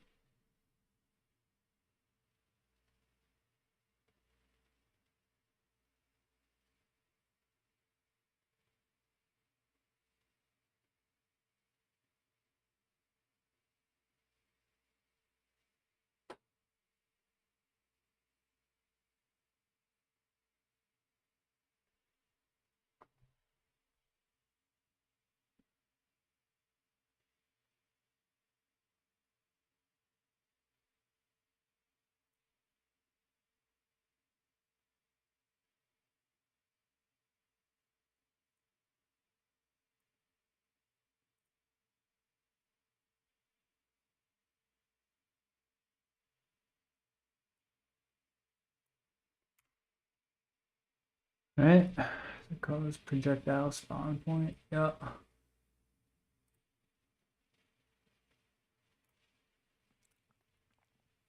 Okay, so I'm back here in BasePawn, and here in basepawn.cpp, I'm going to include draw debug helpers. So we have access to draw debug sphere. So I'm going to say include draw debug helpers.h.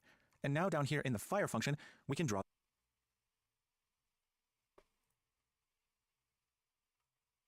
Where's my draw debug sphere previously? Tower? In tank for sure.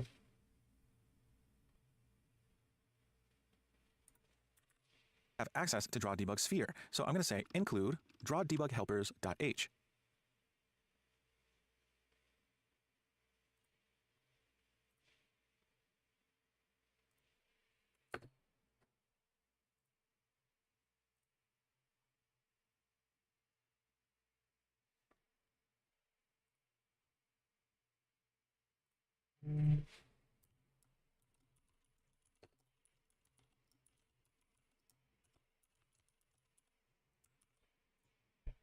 And now down here in the fire function, we can draw the debug sphere. Now the first thing I want to do though is get the location of the projectile spawn point.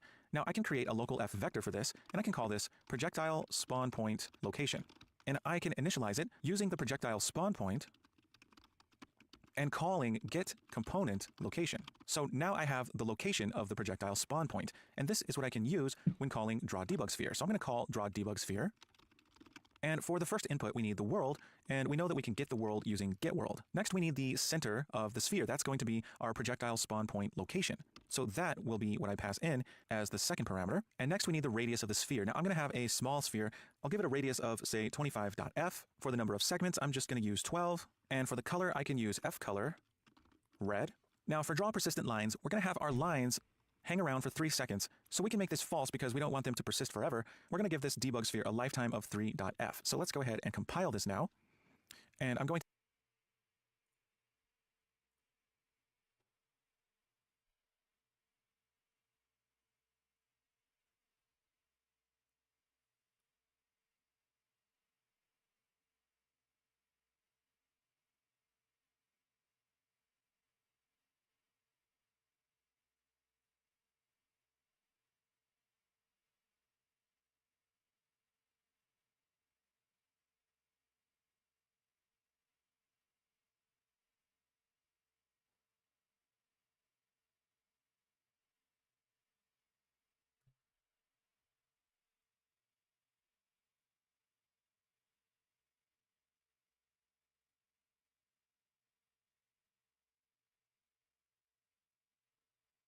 Yeah, I probably should compile before this. Okay. And fix this.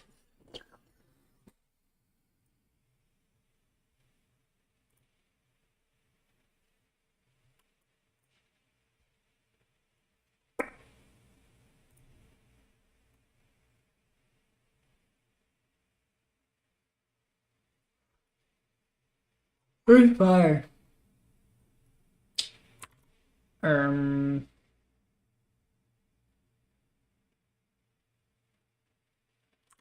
Tank.cpp.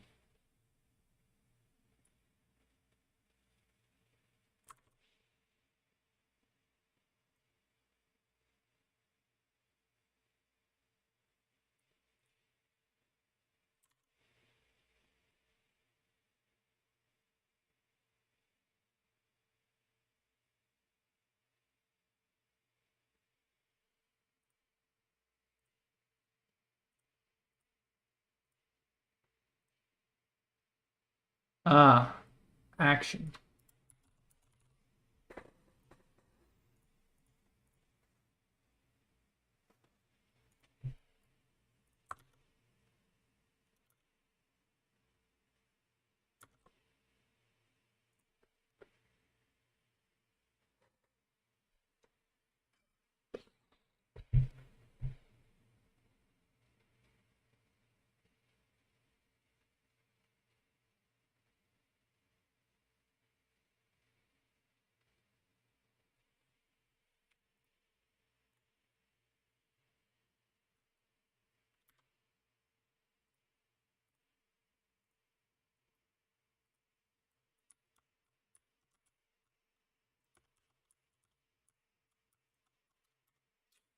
Okay, let's go to VP tank, blueprint editor,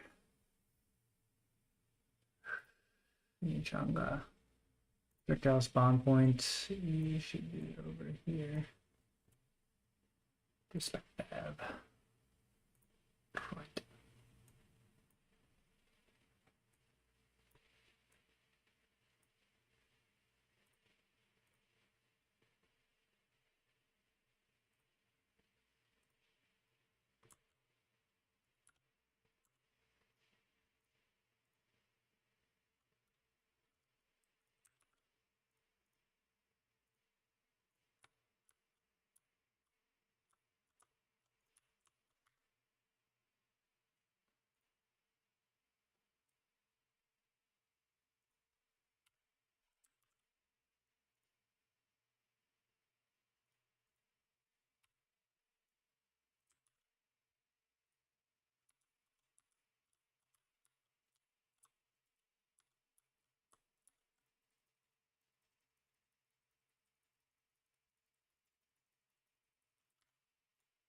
Spawn point, and this is what I can use when calling migratory increment for pillow.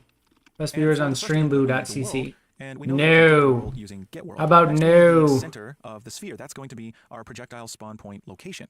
So that will be what I pass in as the second parameter. And next we need the radius of the sphere. Now I'm going to have a small sphere. I'll give it a radius of say 25.f. For the number of segments, I'm just going to use 12. And for the color, I can use F color, red. Now for draw persistent lines, we're going to have our lines hang around for 3 seconds. So we can make this false because we don't want them to persist forever. We're going to give this debug sphere a lifetime of 3.f. So let's go ahead and compile this now.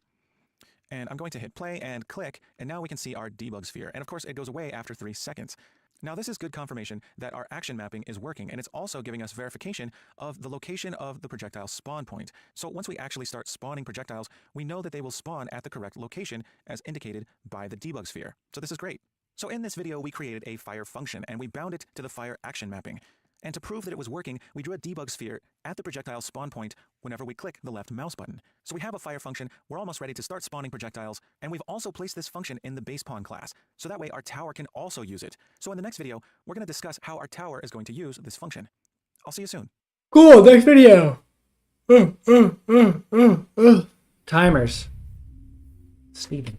So if I get close to our towers, I can see that they are drawing debug spheres, proving that they're calling the fire function, and they're doing so every 2 seconds. Now, in addition to that, they're only calling this function if I'm in fire range. If I get back here, you'll notice that they're not drawing debug spheres. So this involves a distance check as well. And as soon as I'm close enough, well, there they go, drawing those debug spheres. Hello and welcome back. Now we've already created a fire function, and we're using that in the tank class because we've bound it to the fire action mapping. But we'd also like to reuse this with the tower class. Now, rather than using user input for the tower class, we're going to use timers. We're going to create a timer for the tower class so that the timer can call the fire function every so often. We'll set a specified number of seconds in between calls to the fire function. So since we'd like the fire function called every so often on the tower class, we need to talk about timers. Now, Unreal Engine has the ability to set timers using a class called FTimerManager. There exists a world timer manager which manages timers in the world. Now, this world timer manager has a function called setTimer, and setTimer takes a number of inputs, such as a timer handle. This is a handle to a specific timer managed by the timer manager. This allows the manager to have multiple timers, and we can access the timer info for each one by using the timer handle as a sort of name or ID for that timer. This is an object of type fTimerHandle. So we create a timer handle and pass this in to the setTimer function. Now setTimer also requires other inputs, such as the rate or the amount of time that we should wait before actually doing something. Now that something is going to be in our callback function. We create a function and we bind this function to the timer so that as soon as enough time has elapsed, specifically the timer rate, then our callback function can be called. So we've seen that we need a few things for our timer, and we're going to place these things in the tower class. So let's go into tower.h, and here in the tower.h file, we're going to add some private variables. So just under fire range, we're going to need our timer handle. So this is an fTimer handle, and we can simply call this fire rate timer handle. And we also need a fire rate. That's going to be a float. We're going to call this fire rate, and we can initialize this to 2.f, so that way we'll have a 2-second wait before our callback function actually gets called. And speaking of callback functions, we actually need one. So we're going to make a void function, and we can call this check fire condition. So we have a timer handle, and as soon as we set the timer and it starts running, then we have 2 seconds to wait before the timer actually results in our function being called. And I'm calling this check fire condition because we can check to see if our tower should be able to call the fire function. So we can place some conditions that we can check to make sure that fire should be called. Now we have the fire condition function declared, we need to define it. So we can go into tower.cpp and define the function here. I'm going to place it under begin play. So I'll give it a function body and the aTower class name just before the function name.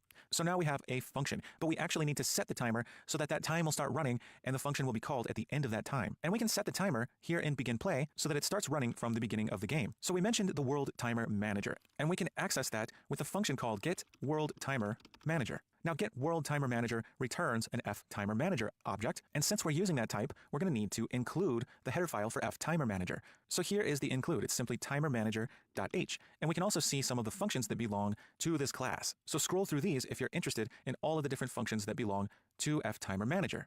So we can include this header file up here at the top of tower, just under the other includes. So now that we have that header file included, now we have access to the world timer manager, and the function that we're interested in is called setTimer.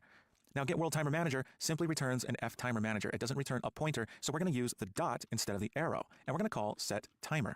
Now setTimer has several versions or function overloads. Now VS Code has this pop-up that lets us go through each overload and see the different versions of this function. And the version I'm interested in first takes an fTimer handle, and we're going to use our fire rate timer handle, which we declared in tower.h. Now the next parameter for our particular function overload is going to be the user class.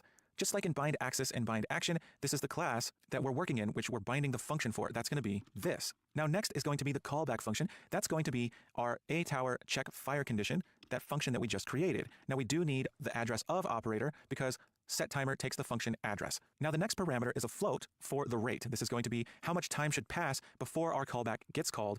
That's going to be our fire rate. And the final parameter is a Boolean, which will specify whether or not this timer should loop.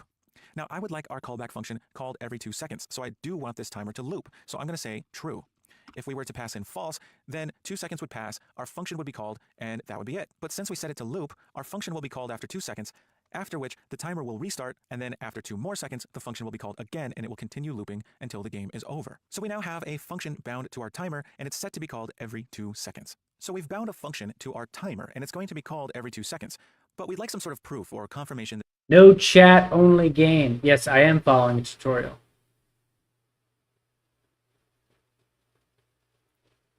That this function is actually being called. So for your challenge, in the tower class, go into our new callback function, check fire condition, make sure the tank is in fire range. You're going to check the distance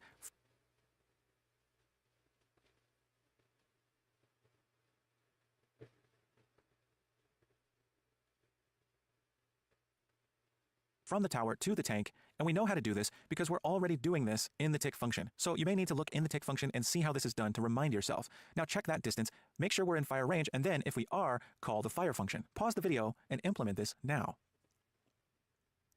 Okay, so pause the video and implement this now.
back in tower.cpp, and I'm just going to scroll up to the tick function to remind myself how I got this distance and checked to see if it was in fire range. Now, we could simply reuse this code down here in check fire condition. Now, reusing code is not very efficient, so we may think about refactoring this, but first, let's just make sure we got this working. So we can first check our tank pointer to make sure it's valid. So I'm going to do that here in check fire condition. I'm going to say if tank, and if the tank is valid, the next thing we can do is get that distance, which is this value here calculated with the f-vector dist function. So I'm going to take that and place it down here in check fire condition. Now, the next thing we do is check to see if distance is less than or equal to fire range. So that's what we'll do down here. We'll say if distance is less than or equal to fire range. And if that's the case, then we can simply call the fire function. So we're going to call fire, and it's as simple as that. So let's go ahead and compile this, and we're back in the editor, and I'm going to hit play and get in fire range, and I can see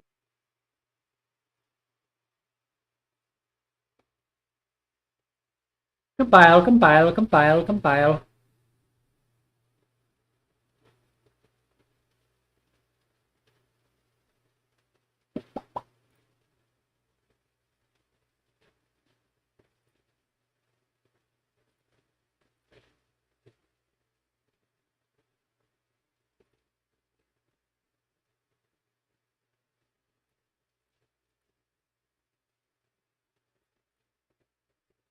Still failed.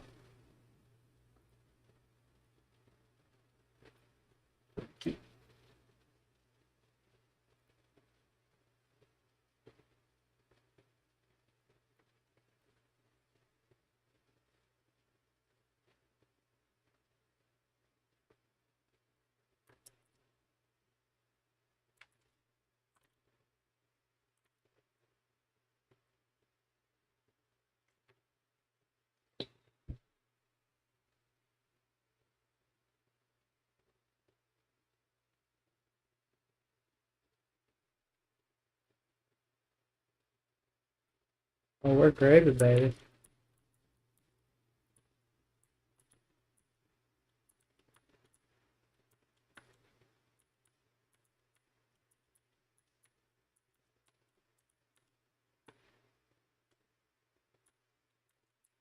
Owie, owie, owie.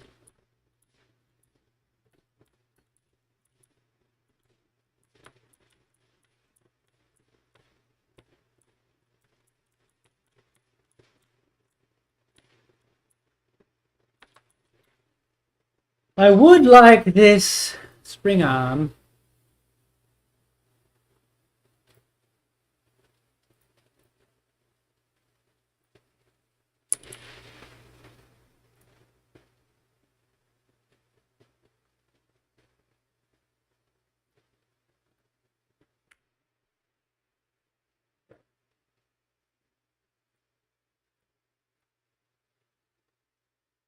that our towers are drawing debug spheres at the tip of the barrel. So we can see that that fire function is being called, and it works the same way for the tower as it does for the tank. So this is great. This is proving to us that our timer is running and our callback function is being called every 2 seconds. Okay, so we've got this fire function called every 2 seconds. Now in check fire condition, we have this functionality where we're seeing if we're in range, and we're doing the same exact thing here in the tick function. So this is an opportunity to refactor.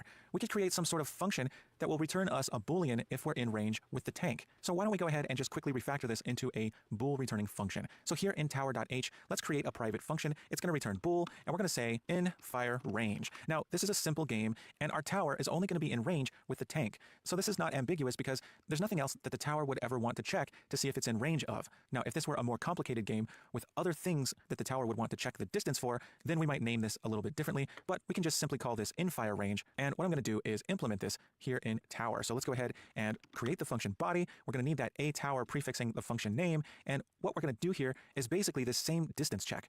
So we're first going to check to make sure tank is valid with an if check. Now, if it is, then we can get this distance. So we can copy this line and just create our local distance float right here and simply check that distance against the fire range. So we can say if distance is less than or equal to fire range. And if that's the case, we can simply return true. This function can return the value true. And now we have a function we can call that will return true if we're in range. Now, as soon as we hit this return true line here in the if statement, then the function will return. We'll jump out of the function. So anything else after this if statement will not run. So what we can do is at the very end of our in fire range function, we can return false.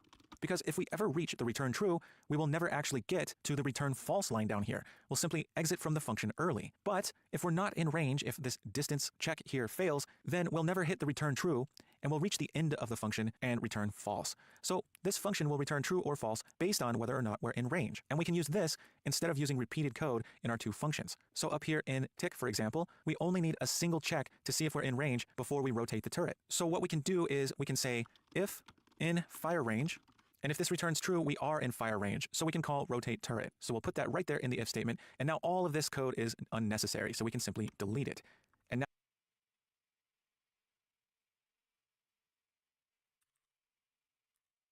in fire range, and if this returns true, we are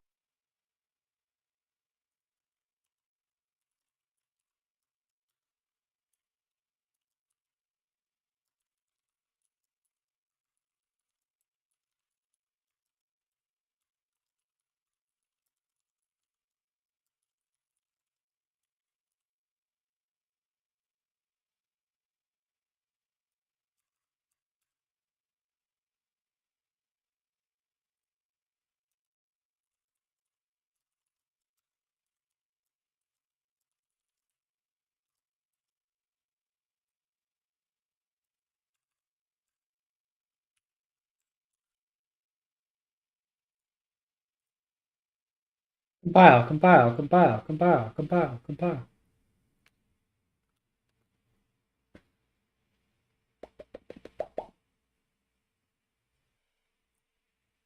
in fire range. So we can call God damn.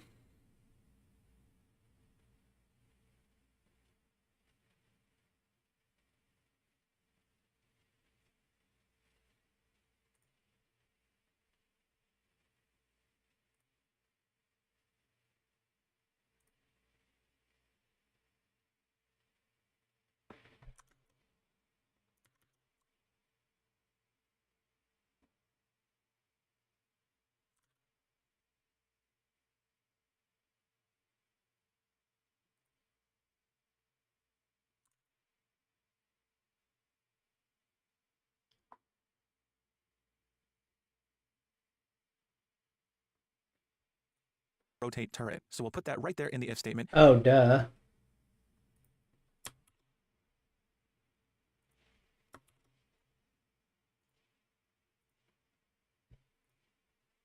And now all of this code is unnecessary, so we can simply delete it. And now this looks a lot cleaner than what we had before. And then Fail. Down rotate turret.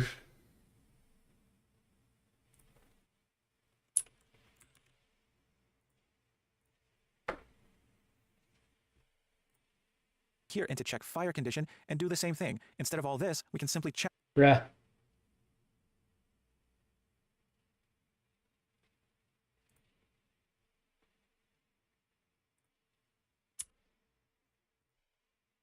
Any other ones? That should be it. Check if in fire range. And if we are, we can simply call fire. So now we've successfully refactored all of that code into a check that's made in our in fire range function. So let's go ahead and compile this again and just play test it real quick just to make sure that everything works as expected. So we're going to go ahead and hit play and get in fire range. And of course, we are in fire range and it's working correctly. So in summary, we created a timer, and every 2 seconds, we're calling the fire function in the tower class. Now, we're also checking to see if tank is in range, so we're only calling the fire function every 2 seconds if the tank is within the fire range distance. And we also saw that we were using that distance check in 2 different functions, so we refactored it into its own function, and we simply call that to check to see if we're in range. So we now have a fire function called on the tower class. The next thing to do is to actually start spawning projectiles with our fire function. So we're going to talk about that in the next video. I'll see you soon.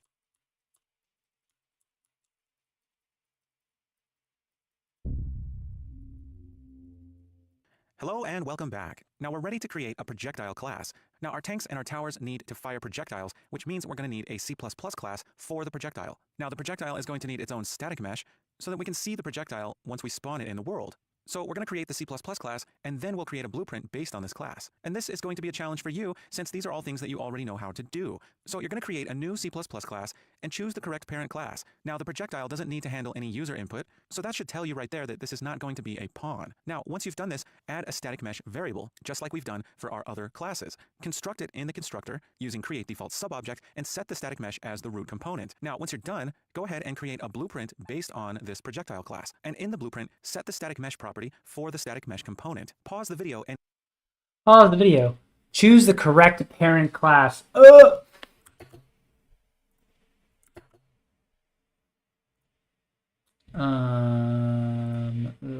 see. How do I create the new? Oh, delete. Control Z. I want content drawer. Content drawer. Content drawer. Don't need possession or input. I think it would be an actor then. So I can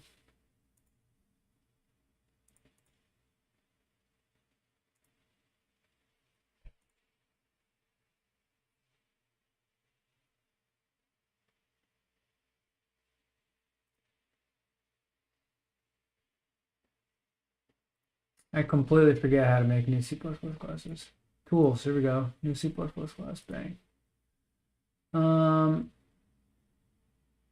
It's an actor. This will be projectile.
create the projectile class now.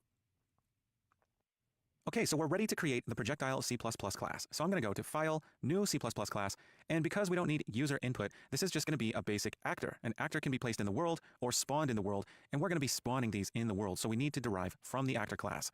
I'm going to click Next and name this new class. Now this is a projectile, so I think projectile is a perfect name for this. I'm going to leave it in the same folder as all our other C++ classes and click Create Class. So here we have projectile.h and projectile.cpp, and we need to add a static mesh variable. So I'm going to add a private section just under the protected one, so private, and we're going to need a uStaticMesh component. So this will be a uStaticMesh component. It's going to be a pointer. Now that's okay if you named it something different. I'm going to call this projectile mesh.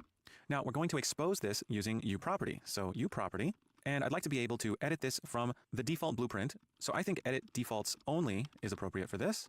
I'm going to give it a category, and the category can be combat. It's not really important what we call it, and that's all the exposure I'm going to give this variable. That's okay if you have different uProperty settings here. Now we need to construct this, so let's go into projectile.cpp into the constructor and say projectile mesh, and we're going to call create default subobject using uStaticMesh component. And for the text, I'm just going to say projectile mesh. And finally, we need to set this to be the root component, so I'm going to say root component equals projectile mesh.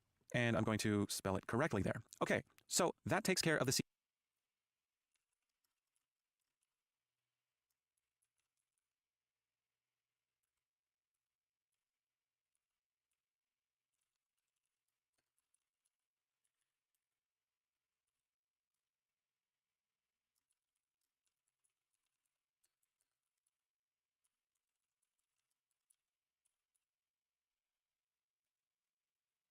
You can feed a cottontail hopping down the bunny trail.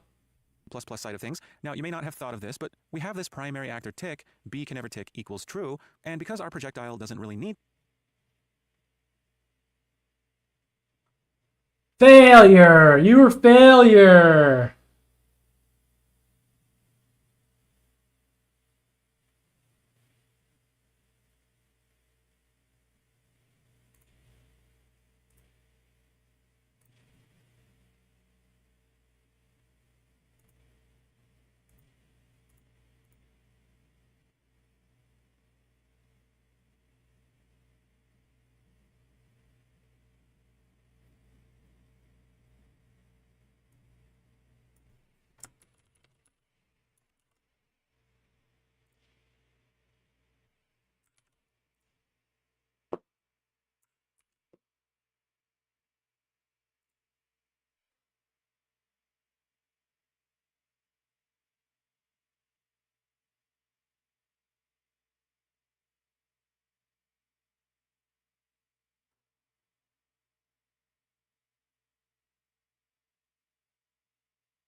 variable. That's okay if that takes the header file for uStaticMesh squiggles here under the assignment operator, and this b can never tick equals true, and because our projectile doesn't really need to tick, we can set this to false. So if you'd like, go ahead and set that to false along with me here, and we do get the red squiggles here under the assignment operator, and this is simply because we need to include the header file for uStaticMesh component. So if we go to basepawn.cpp, we can see that header file here because we needed to include it for the static mesh components in the basepawn. So I'm going to steal that include and paste it right here at the top, and that way uStaticMesh component is defined. Now let's go ahead and compile this. And I'm back here in the editor, and the next thing we need to do is create a blueprint based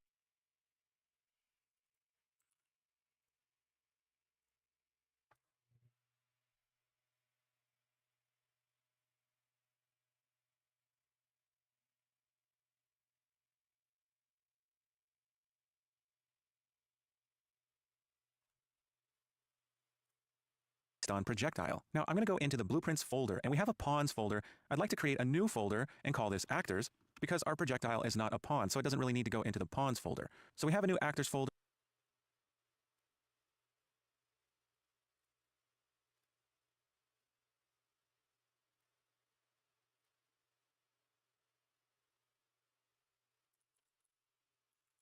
Actors.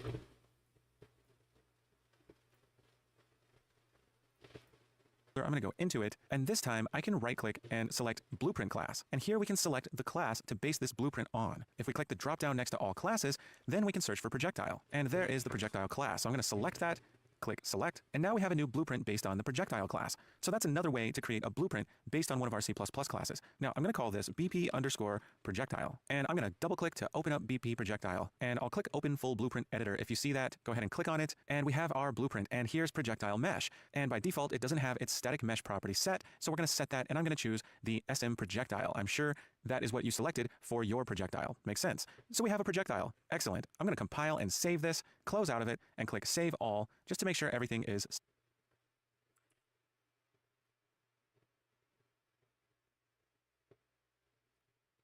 saved, and we now have a projectile. So in summary, you have created your projectile class,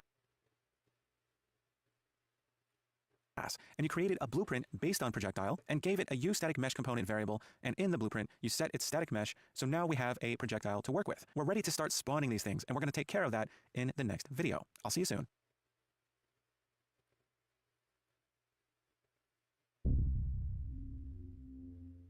Hello and welcome back. Now we've already created our projectile class and we're ready to start spawning these things in the level so that we can launch them at the towers and eventually destroy them. Now, oh, I missed this. Malfunction Gaming. So we're going to learn how that works in this video. Now let's talk about spawning the projectile. Thanks for the follow, this is homie. We'd like to do from the C++ side of things. We're going to call C++ functions to create new objects dynamically in the world. Now we're spawning from the C++ side of things, but we'd like to spawn an object based on the blueprint of our projectile class. The reason is because we have a blueprint based on the A projectile C++ class, which contains additional information. Specifically, it has that mesh property set. We chose the mesh for our static mesh component. So we can't just spawn the C++ version. We have to spawn the blueprint version in order to get that mesh. So the question is, how do we spawn an object in C++ which is based on a blueprint? Well, we're going to learn about something called T-subclass of. Now this is a template, and like many templates, the angle brackets are going to require a type.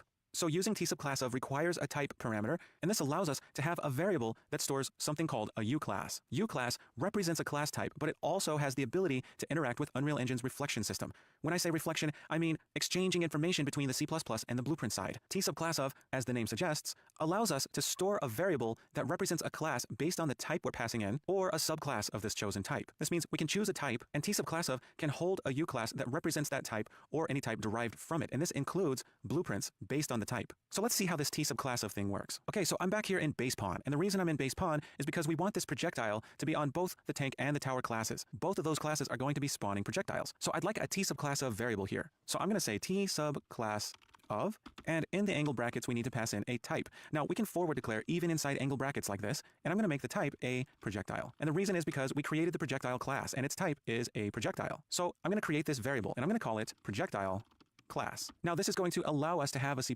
variable that represents a class type, and the type can be based on a projectile, even a blueprint class type based on this. Now I'm going to give it a U property. And because I'd like to be able to edit this, at least in the default blueprint, I'm going to make this edit defaults only. Now we can give this a category. I'll place it in a category called combat. Now let's go ahead and compile this. Okay, so I'm back in the editor, and I'm going to go into the blueprints folder, and from there into the pawns folder, and I'm just going to open up BP pawn tank and open full blueprint editor. Now if I look in the details panel, I can look for combat. Here it is, and here's the projectile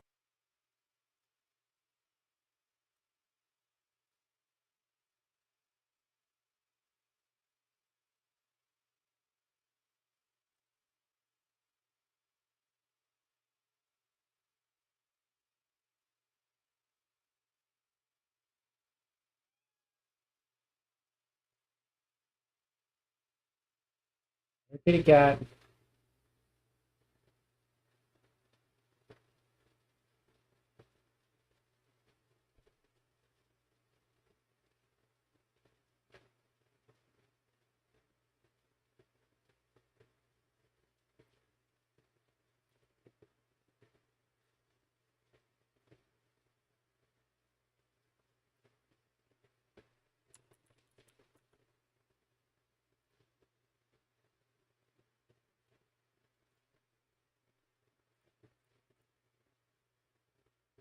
class variable. This is that T-subclass of that we called projectile class. Now notice we can set it here, and we can set it using a dropdown. And if we click on the dropdown, we have three options. We can set it to none, which is what it's set to by default, which basically means it's a null pointer, or we can set it to projectile or BP projectile.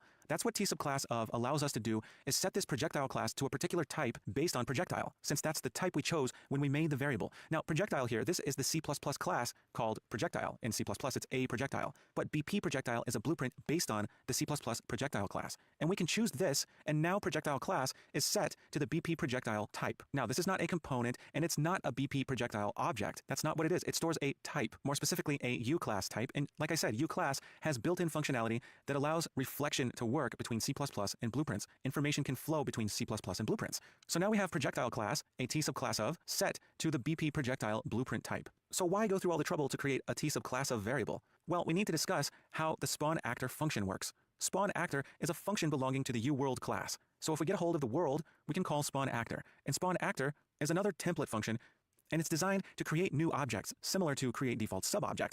But create default subobject is designed for creating components, and we can only use it in the constructor for a particular class. Spawn actor can be called at runtime while the game is running, and it can create actors. Now, it's a template, so it requires a type. If we're wanting to spawn a projectile, then we would pass in the C++ class type here, a projectile. This is the C++ class that gets returned by the spawn actor function in C++. Now, the parentheses take a number of parameters, including a U class. Now, there are multiple overloads of this function that take different input parameters. The most simple, perhaps, is the version that takes a U class, a location, and a rotation. The U class is what represents the type to spawn. This is the actual type of the object that gets spawned. This could be a blueprint class. The location is an F vector specifying where to spawn the object, and the rotation will specify its rotation. So an example of the syntax looks like this. We would call spawn actor, specifying the class type, and then passing in that U class information along with a location vector and rotation rotator. So let's talk about U class for a second. Now, as we've been saying, U class represents a class type. When we call spawn actor, we pass in a U class to provide the spawn actor function with information about the object to spawn. Yes, we passed in a type in the angle brackets, but that simply tells spawn actor the C++ type to create, whereas U class contains more information. Let's say we created a blueprint based on a projectile, and in the blueprint, we set some properties such as choosing the static mesh for the static mesh component. Now, if we were to just spawn a raw C++ class, then that static mesh will not be set on the newly spawned projectile object. Essentially, we'd just be spawning an invisible new actor. However, a U class variable can represent a blueprint class. U class gives us the ability to have a variable on the C++ side which represents a blueprint class type, and spawn actor can take that U class as an input argument so that it can spawn a new. Let's do the doom, Mo. What are you doing?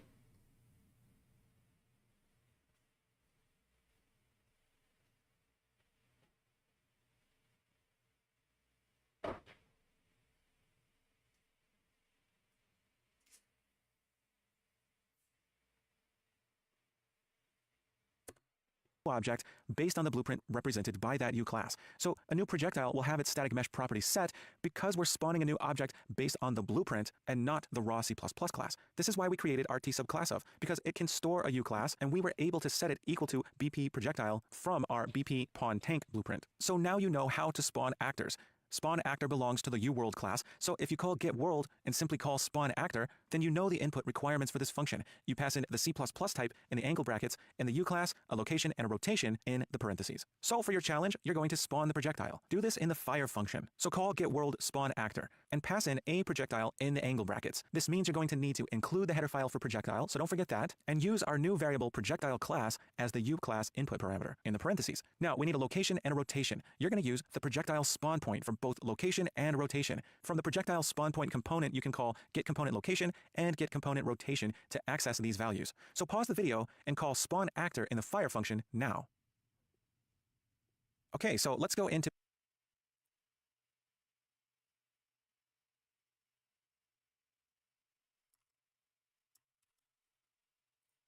basepawn.cpp, where we have the fire function defined. Now we have draw debug sphere here. We're not really going to need that anymore, so I'm going to delete this function call, and instead I'm going to call spawn actor here. Now we already have the projectile spawn point location. I'm going to rename this local variable to simply location, and I'm going to create a new F rotator called rotation. And this I'm going to get from the projectile spawn point as well. So it's going to be projectile spawn point get component rotation. So now I have the location and the rotation at which to spawn the projectile. So next, I need to call spawn actor. So I can call getWorld, and from the world that I get from this function, I can call spawn actor. Now this has angle brackets and parentheses, right? So in the angle brackets, I need to use a projectile. And since we're using a projectile, we need to include the header for that. So up here, I'm going to remove drawDebugHelpers.h and replace it with projectile.h. So now we have that type included. Now we need the U class, and basepawn.h has projectile class. We can use that as the U class, so we're going to pass in projectile class. Now, finally, we can pass in location and rotation, and this will satisfy the spawn actor function. So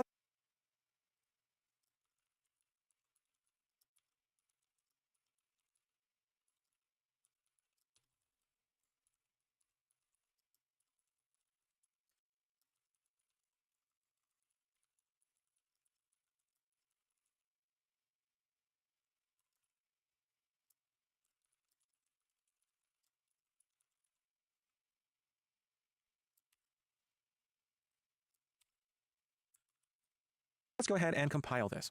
And we're back here in the editor and we can test play. So I'm going to go ahead and click and check that out. We have spawned a new projectile. We're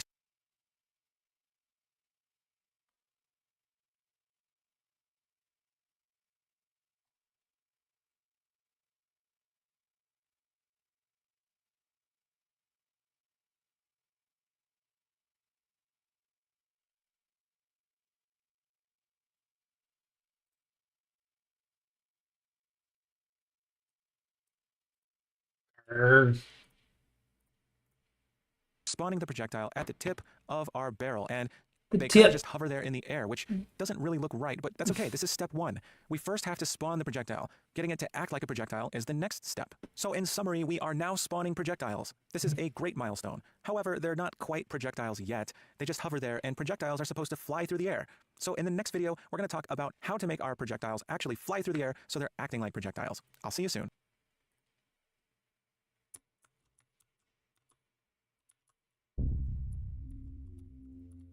So the goal for this video is to have projectiles that actually launch through the air and behave as projectiles should. Hey, welcome back. In this video, we're concerned with making our projectile actually behave like a projectile and move. Now, there are different ways to handle this. One way is to manually set the location and rotation of the projectile ourselves. Now, this would generally require us to make the update every frame, so we would probably put this in the tick function. Another way is to simply add an impulse to the projectile and let the physics engine take over. Essentially, we're applying a force and launching that projectile and letting gravity do its thing, and the projectile will just fly off into the air. Now, another way would be to use a movement component. Now, this is a special type of component that we would add to our projectile class, and after setting some parameters on the movement component will handle the movement for the actor. Now, it just so happens that Unreal Engine has a built-in type of component made specifically for projectiles, so this takes advantage of some of the built-in features of Unreal Engine, and by doing this, we allow the movement component to handle the movement for us based on the settings that we provide. So this is the method that we're going to use. So we'd like to add a projectile movement component to our projectile class, and this is what will handle the movement for the projectile object. So as we spawn a projectile in the world, the projectile movement component, which belongs to the projectile class, can be set up and customized based on the variables on the projectile movement class that we set. Now, we're going to set a couple of those, such as its initial speed and its max speed, and the projectile movement component will actually move the projectile in the world for us. Now, here's the Unreal Engine documentation page for projectile movement component. This is the component that we're concerned with. And you'll see that it says projectile movement component updates the position of another component during its tick. By default, it's going to move the root component. Now, here's the include, and if you continue scrolling down, you'll see some root component. Now, here's the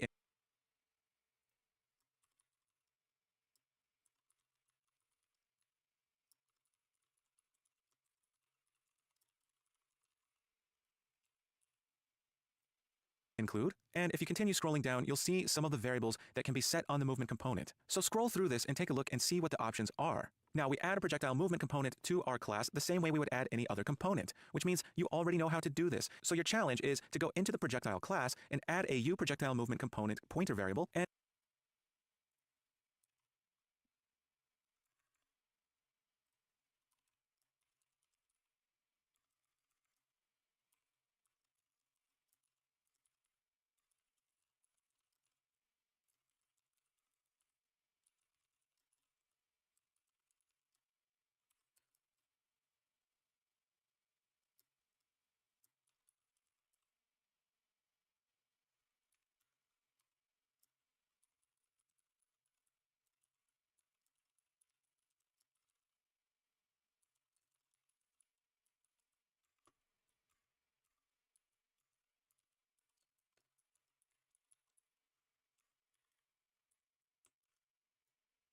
and expose this by making it visible anywhere. And that way, we can easily edit the projectile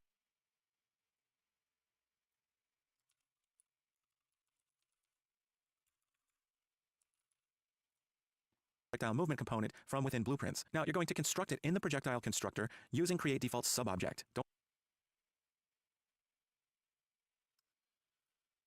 Shit.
forget to include the proper header and set the initial speed and max speed variables of the projectile movement component. Now,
choose your own values for these and set them in the constructor, and then playtest the game. You're going to adjust initial speed and max speed in the details panel by selecting the component in the projectile blueprint, and this will give you a little bit of experience tweaking parameters and experimenting as a developer. So pause the video and create the projectile movement component now. Okay, so I'm here in projectile.h, and you probably added your component in the private section. So if you did, you have the right instincts. We're going to make this a private variable. That's okay if you didn't. You can easily move it to the private section if you wish. Now this will be a u projectile movement component, and that's a pointer, and we can simply call this projectile movement component. Now I'm going to give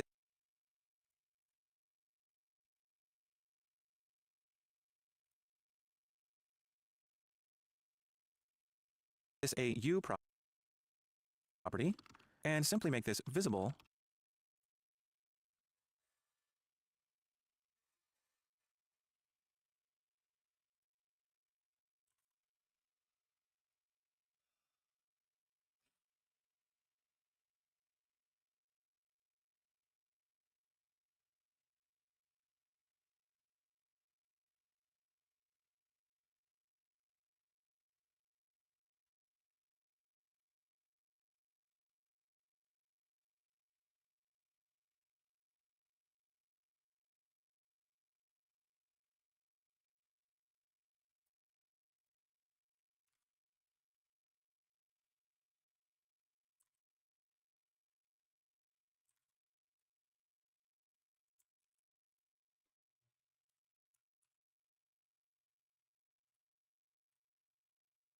Got him a lot.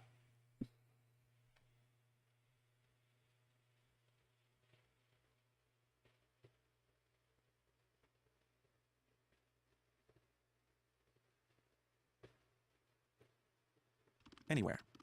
Now, you probably gave it a category. If not, that's totally fine, but I'm going to give it a category and call it movement. So we have the projectile movement component. I'm going to leave off the declaration and see if I can get away with compiling. Now here in projectile.cpp, I'm going to include the header file. So back to the document.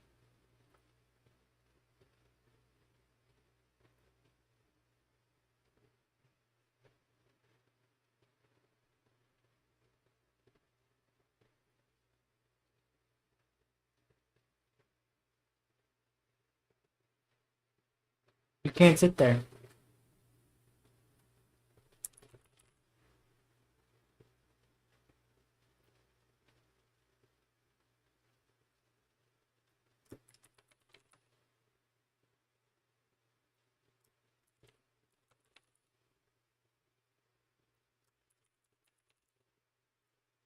documentation page, I'm going to copy this include and simply paste it in here in projectile, and now I'm ready to construct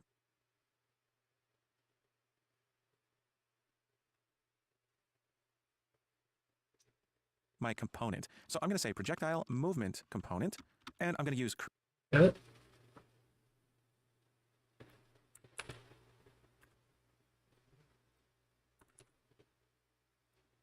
create default subobject, and the type will be U projectile movement component, and for the text, I'm simply going to call this projectile movement component. Just like that. There's my semicolon, and there we have it. Now, as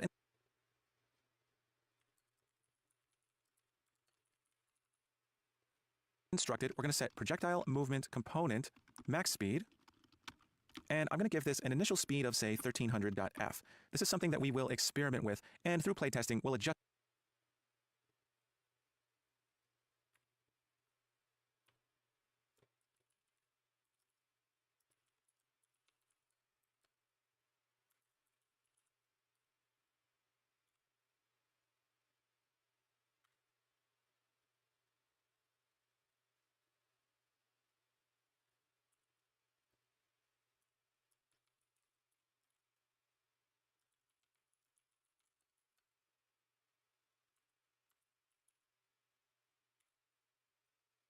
this to the right value. Now I'm going to set projectile movement component dot initial speed, and I'll set it to the same value. So initial speed is going to be how fast the projectile component is when it starts, and of course it'll never go over max speed. Let's go ahead and compile this. Okay, so I'm getting a compilation error, and if I go up, I'll see that it's referencing projectile.h. So let's go back to projectile.h, and it says projectile.h 27. It's referring to line 27, and that's this line right here. And we get this projectile movement component is not a member of a projectile. Remember, this was the type of error we saw when we didn't forward declare. So we can easily forward declare this with the class keyword and compile again.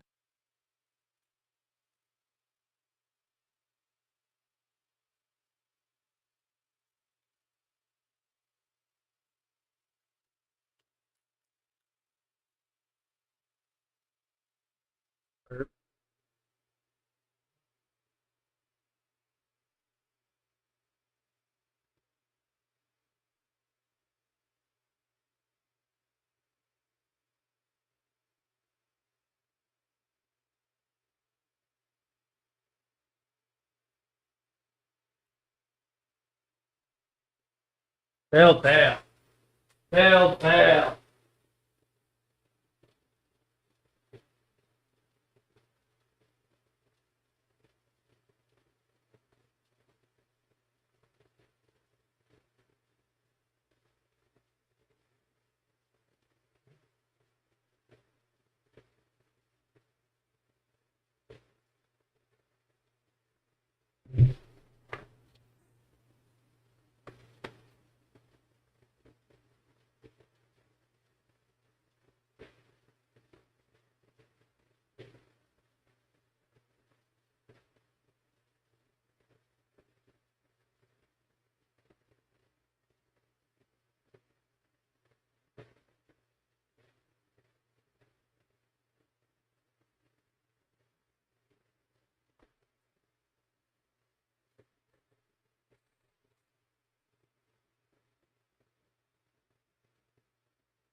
A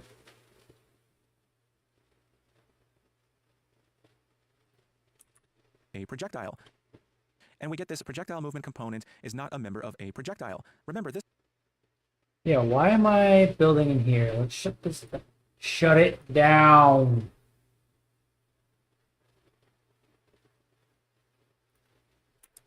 Kona?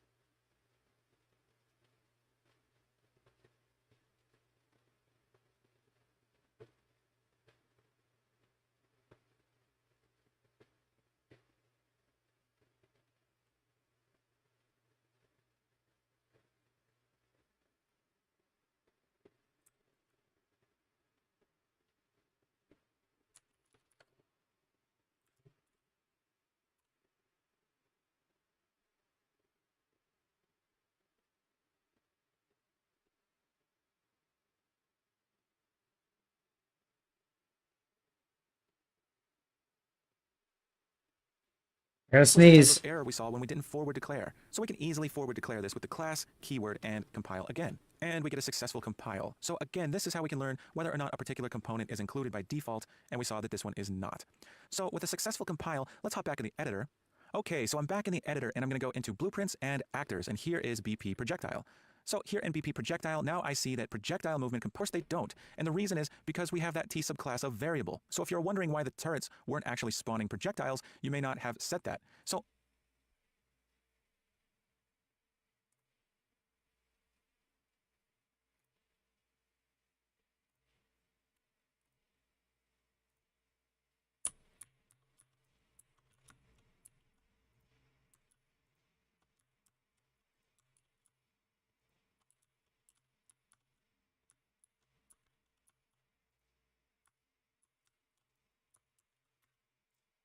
let's go ahead and go into pawns and BP pawn turret.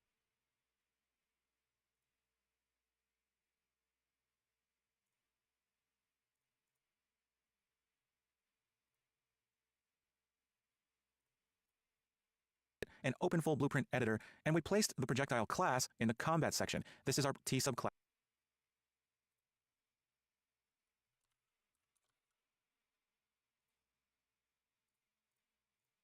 of. So if we set this to BP projectile, now our turret should start spawning projectiles as well. So let's get in fire range, and there we have it. It's shooting projectiles at us, so this is looking awesome. So we now have projectiles, so let's take a look at our section plan. We've already created a tank that can move throughout the world, and we're now handling input with the WASD keys and mouse clicks. We've created an enemy turret class, we called it Tower in C++, and we've added fire functionality with projectiles. Now next we need to handle health, damage, and destruction in this game. So those are our next steps, and those are coming up in the videos to come. So now that we've added a projectile movement component, we now have actual projectiles. I'll see you in the next video when we start to talk about how we can make these projectiles. All right.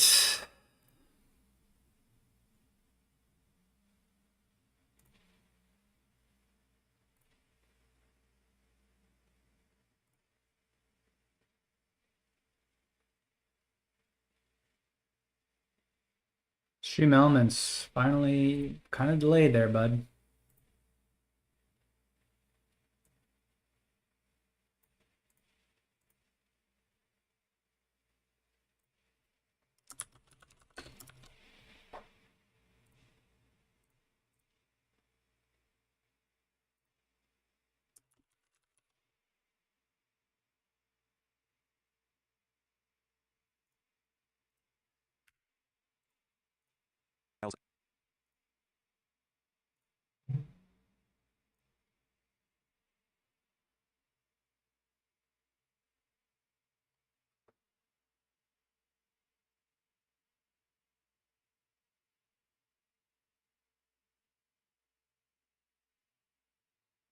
Alright, I'm going to Le Minecraft.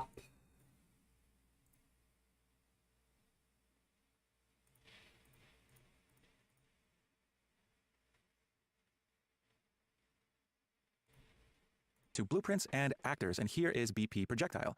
So here in BP projectile, now I see that projectile movement component is here. And in the details panel, you can see under projectile, we have initial speed and max speed. And you can scroll through and see a lot of other parameters that we can set as well. So let's play test this. I'm gonna hit play and left click and check it out. Our projectiles are moving, they are flying through the air, and they stop once they actually hit something. Now, eventually what we'd like to do is have them blow up.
Let's switch it up.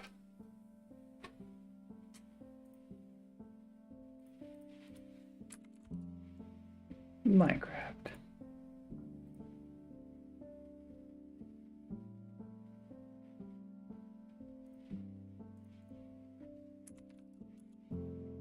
What do I do today?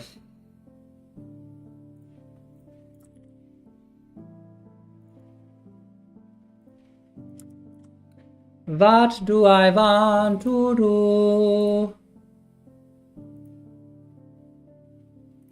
What do I want to do? What do I want to do today? Alright, we got these hoes.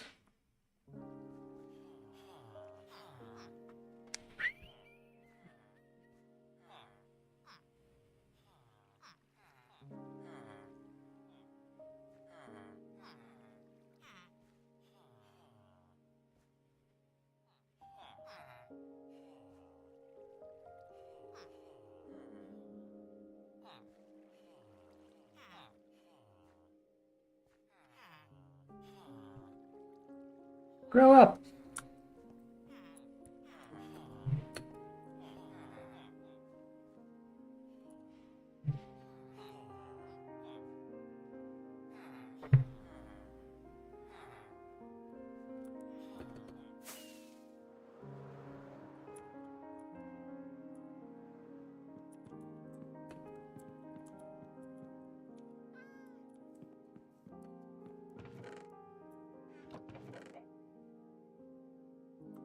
Do I finally organize today? I think I do. Owie.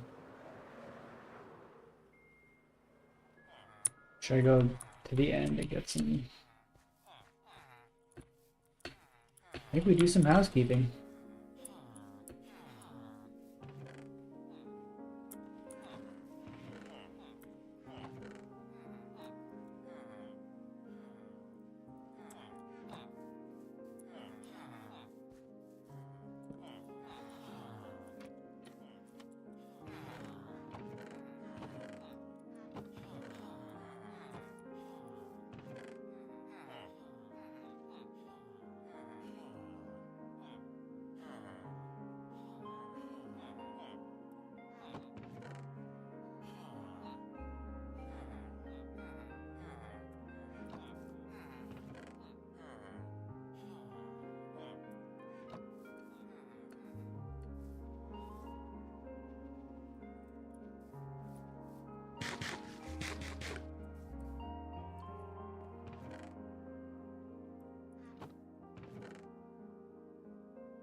Bro.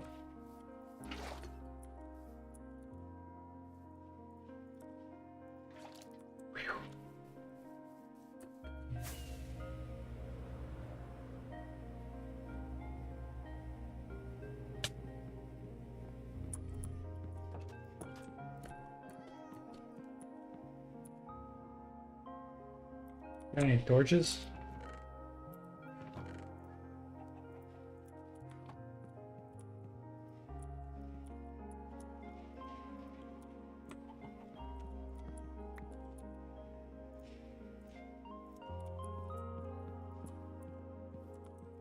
I gotta pee.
Wrong.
You're kidding me? Did I just kill this guy?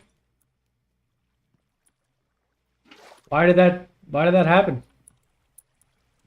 I just killed my axolotl!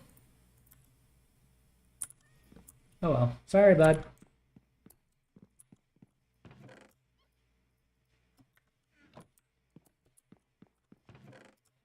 Alright, let's get all this junk out of here. No.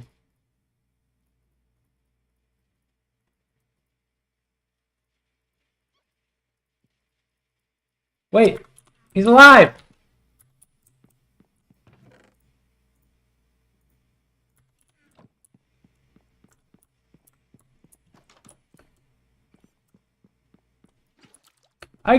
He's alive! Okay.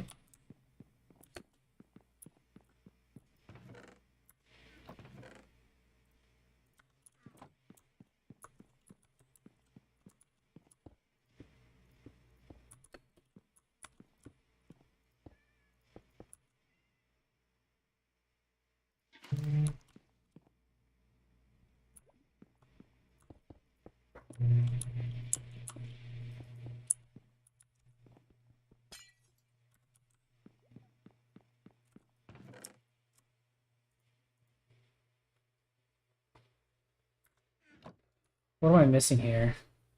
My sword, obviously. Holy shiitake mushrooms, where is my sword?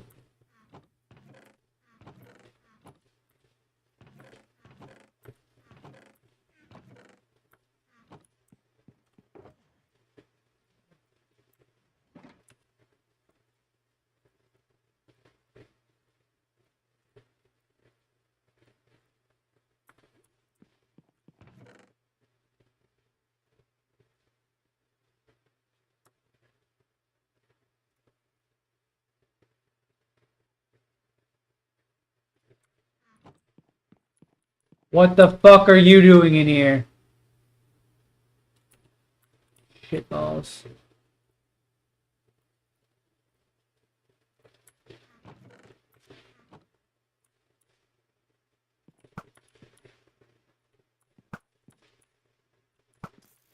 Stay away from my axolotl.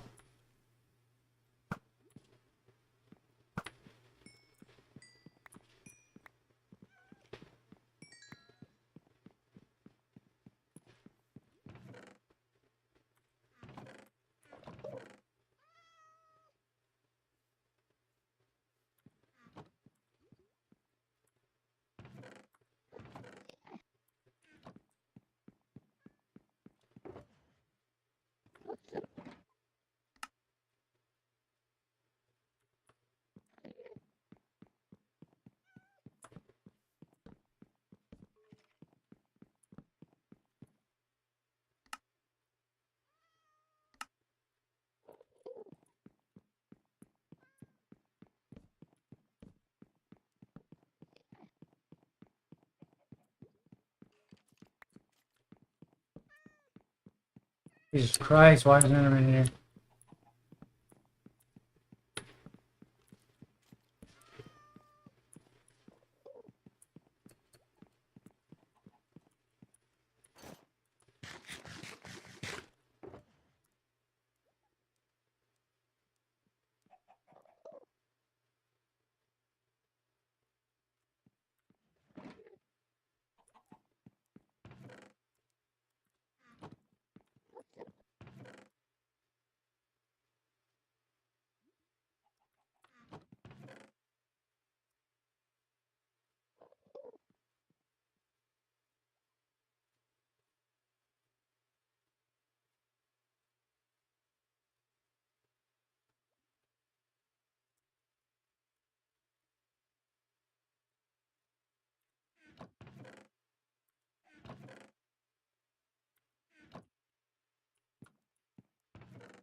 Okay.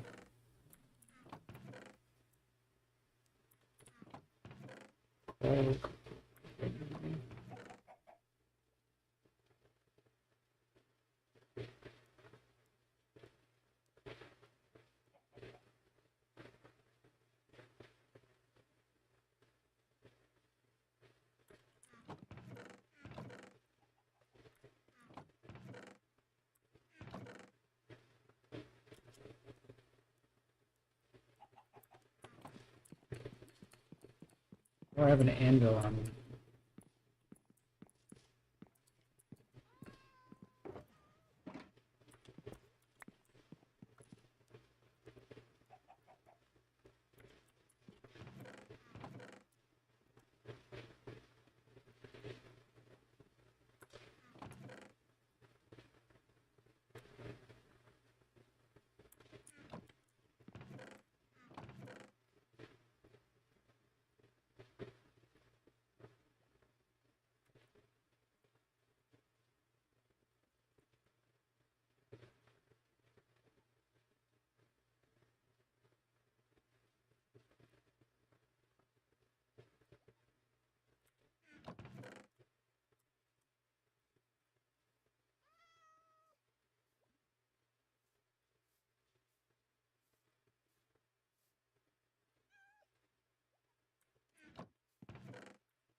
All the garbage.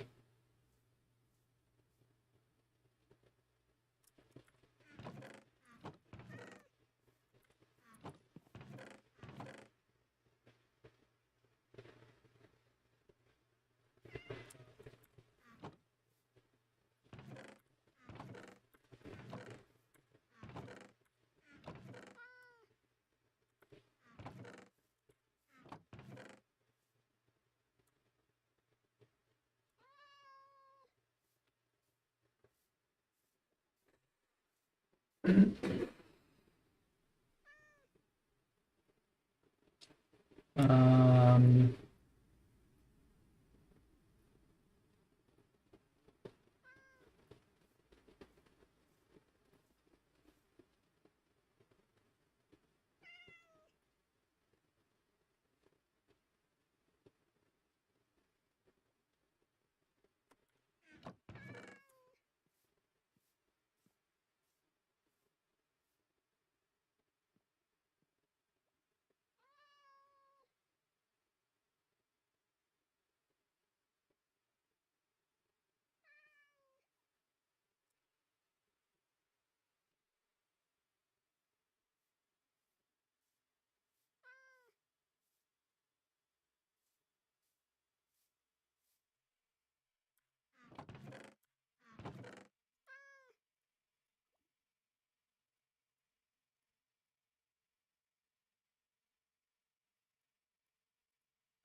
Random armor.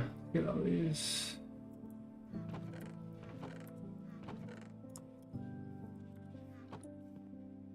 Make some signs.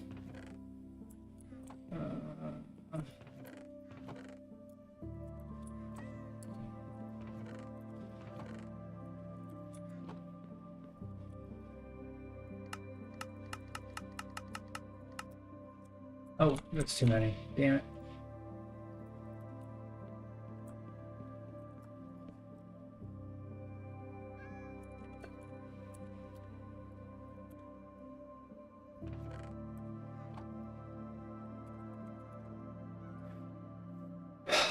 Minerals?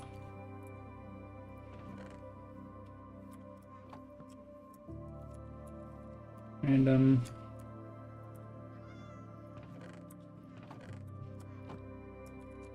Random. Random. Random.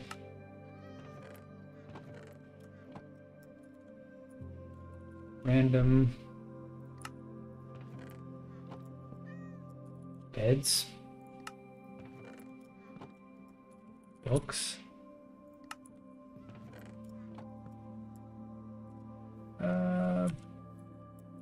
Villagers. This will be called trial.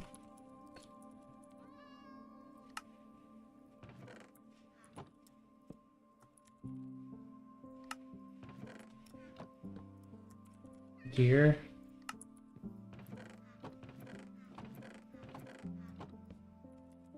Empty.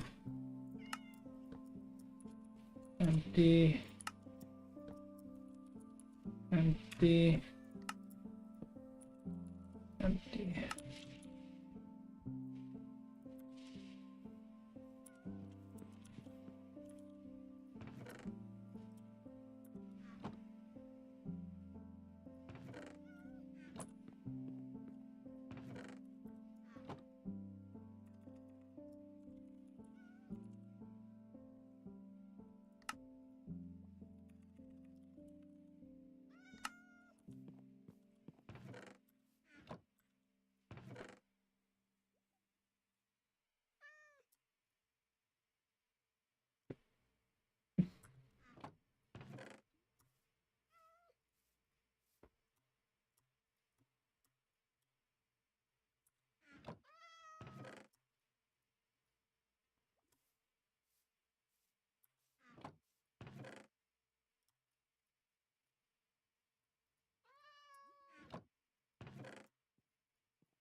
Can be mob drops.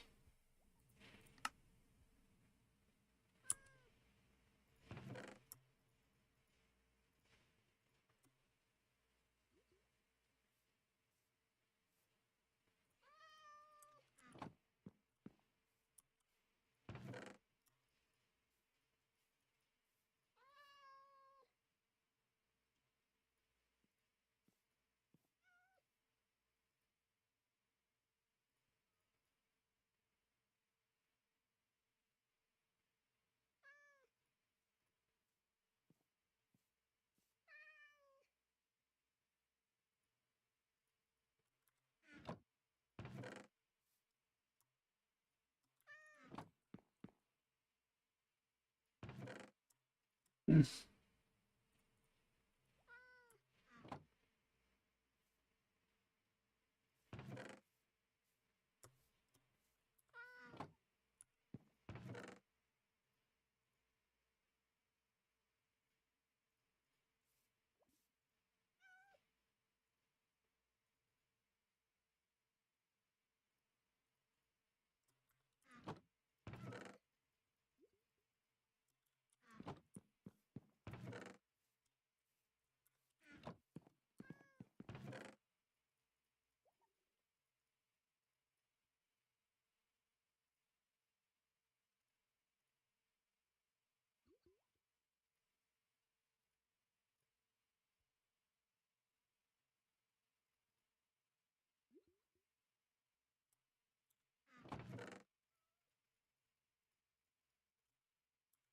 am I not using this?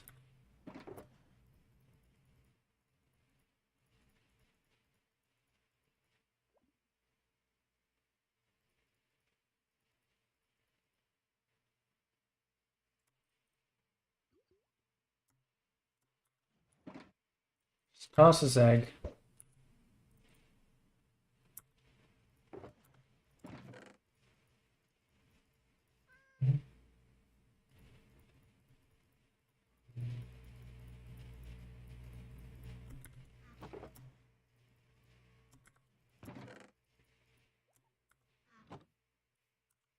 God damn it.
Dirt.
Cool.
Ah! Alright, minerals unsorted. CBD.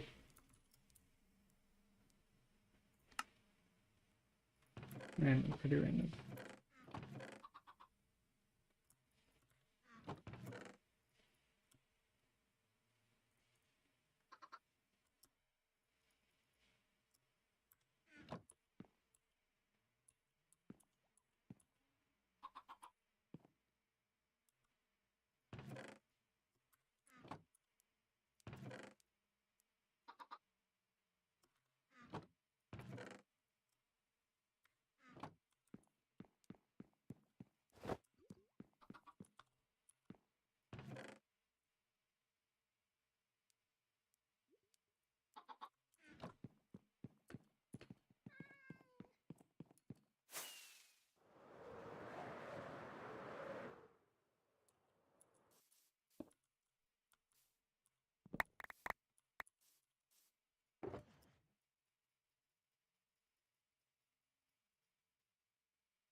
Ow.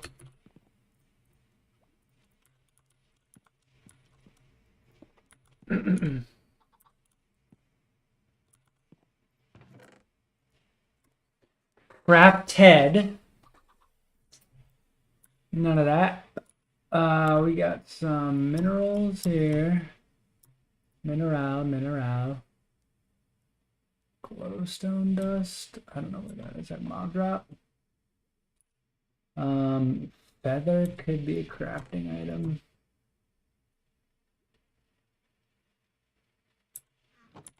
TBD. Wood related. Wood related. Wood related. Wood related. Wood related. Wood related. Wood related.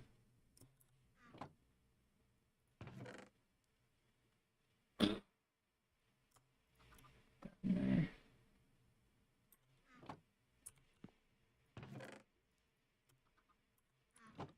Where's a goat horn? Yeah, we have 2 goat horns. This isn't crafted. This is. We need a treasure.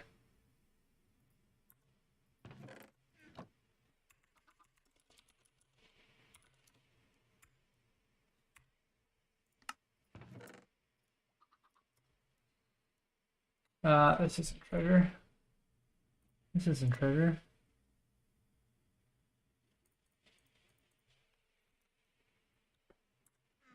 This could be wood related though. This could be wood related. Where's the poppy? Crafting item. Okay, this is gonna be gear. Mob drop, glowstone, tools, weapons, building, calcite. Oh, we've got edible over here. Bang, bang, bang. Sugar is a crafting item.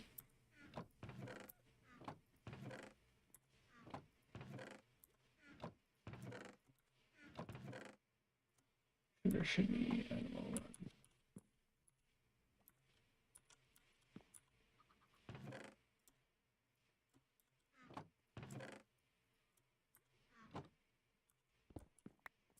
Ah, what am I doing?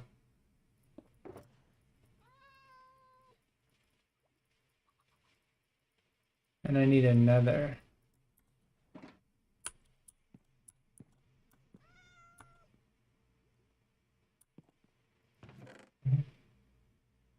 This is certainly a treasure.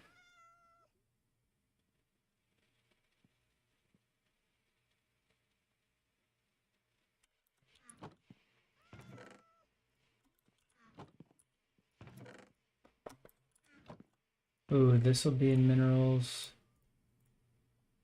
Clay ball.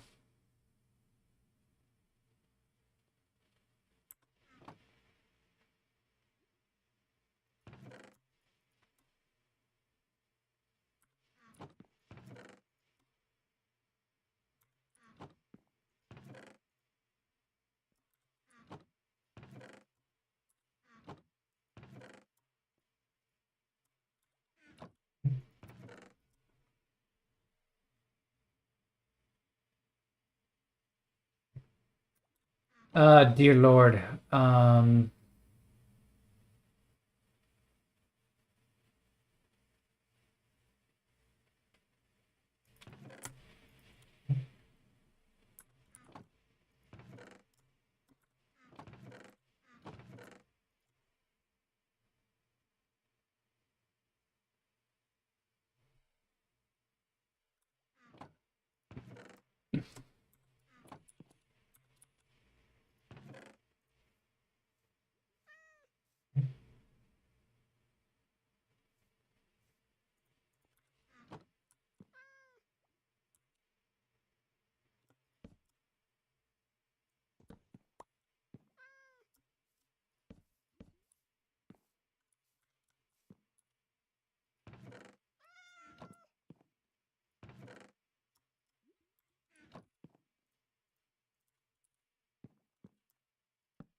I can't.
Oh, it was clean. I'm making this one dirt.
Okay, wood.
Meow.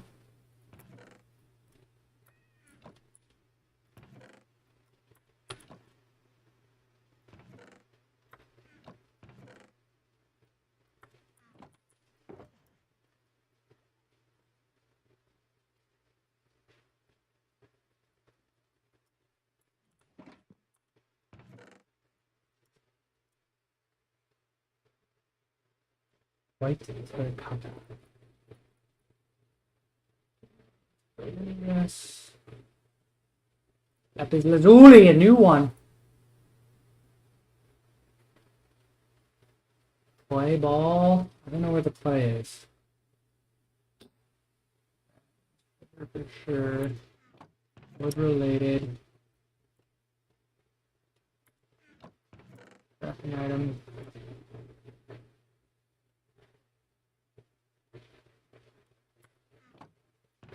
Crafted.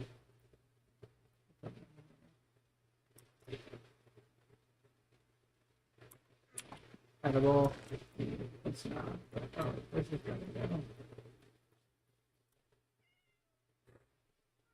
Edible.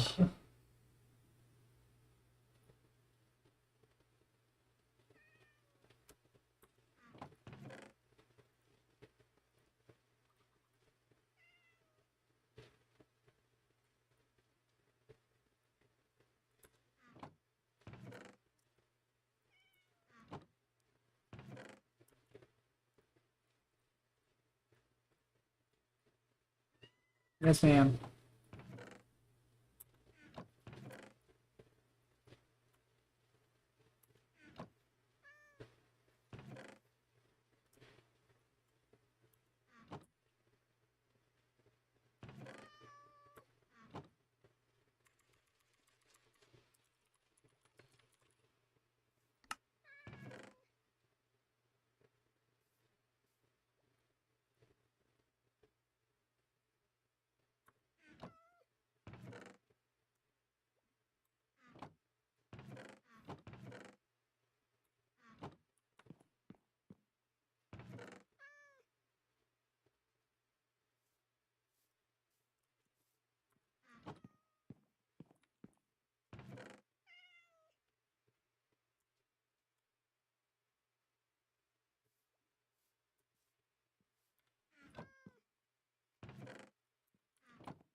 Owie.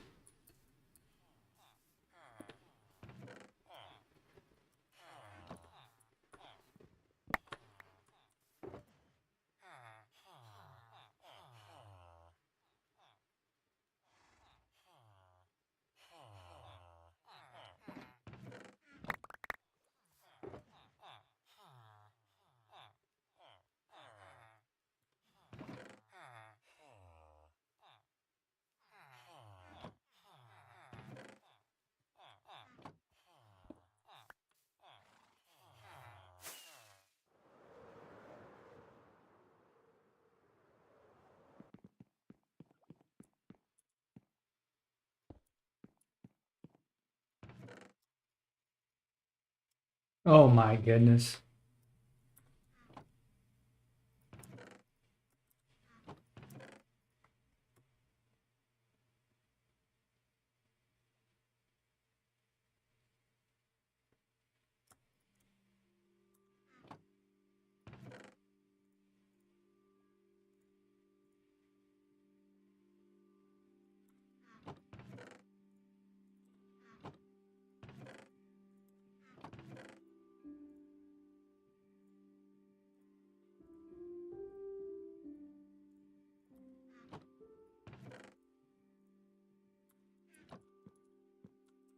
Try to make an armored stand.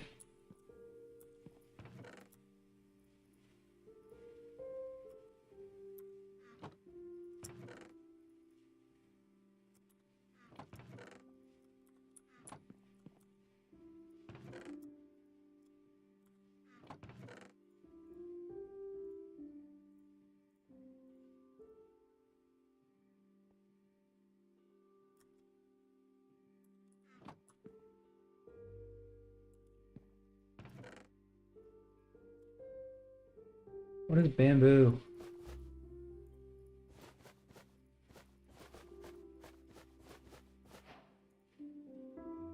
What is this?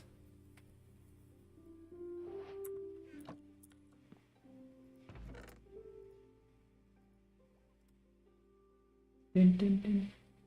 Chorus flower will be nether. Sure. Crafted.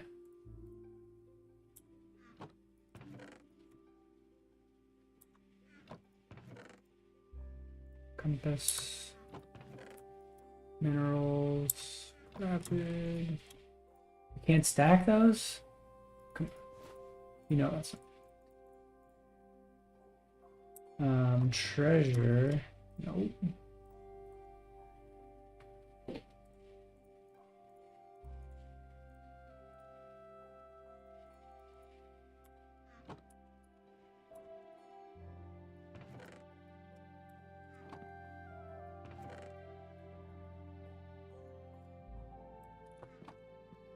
Hello, cat on my lap. Bamboo? Sure, we'll put that there.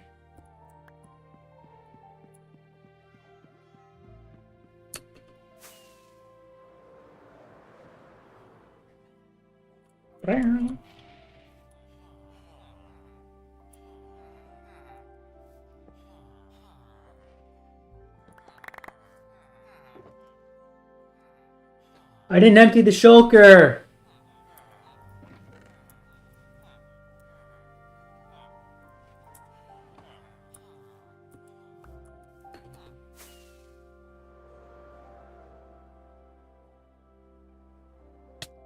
Ouch.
Stack saddles, please. Where's wood related? Yeah.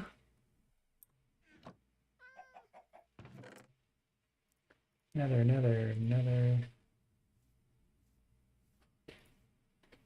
That's technically not another. Whatever nether crafted, it's getting pretty full.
Crafted wood.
Oh.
I think that's wood related.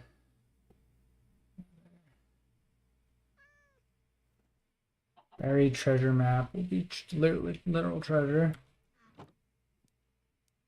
Okay, edible. This is potato. Mob drops. Projectiles. Minerals. Nugget. Nether. This. Where's flint? And minerals, I think. Yeah. Dirt. Got some dirt.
Okay, that's it for me.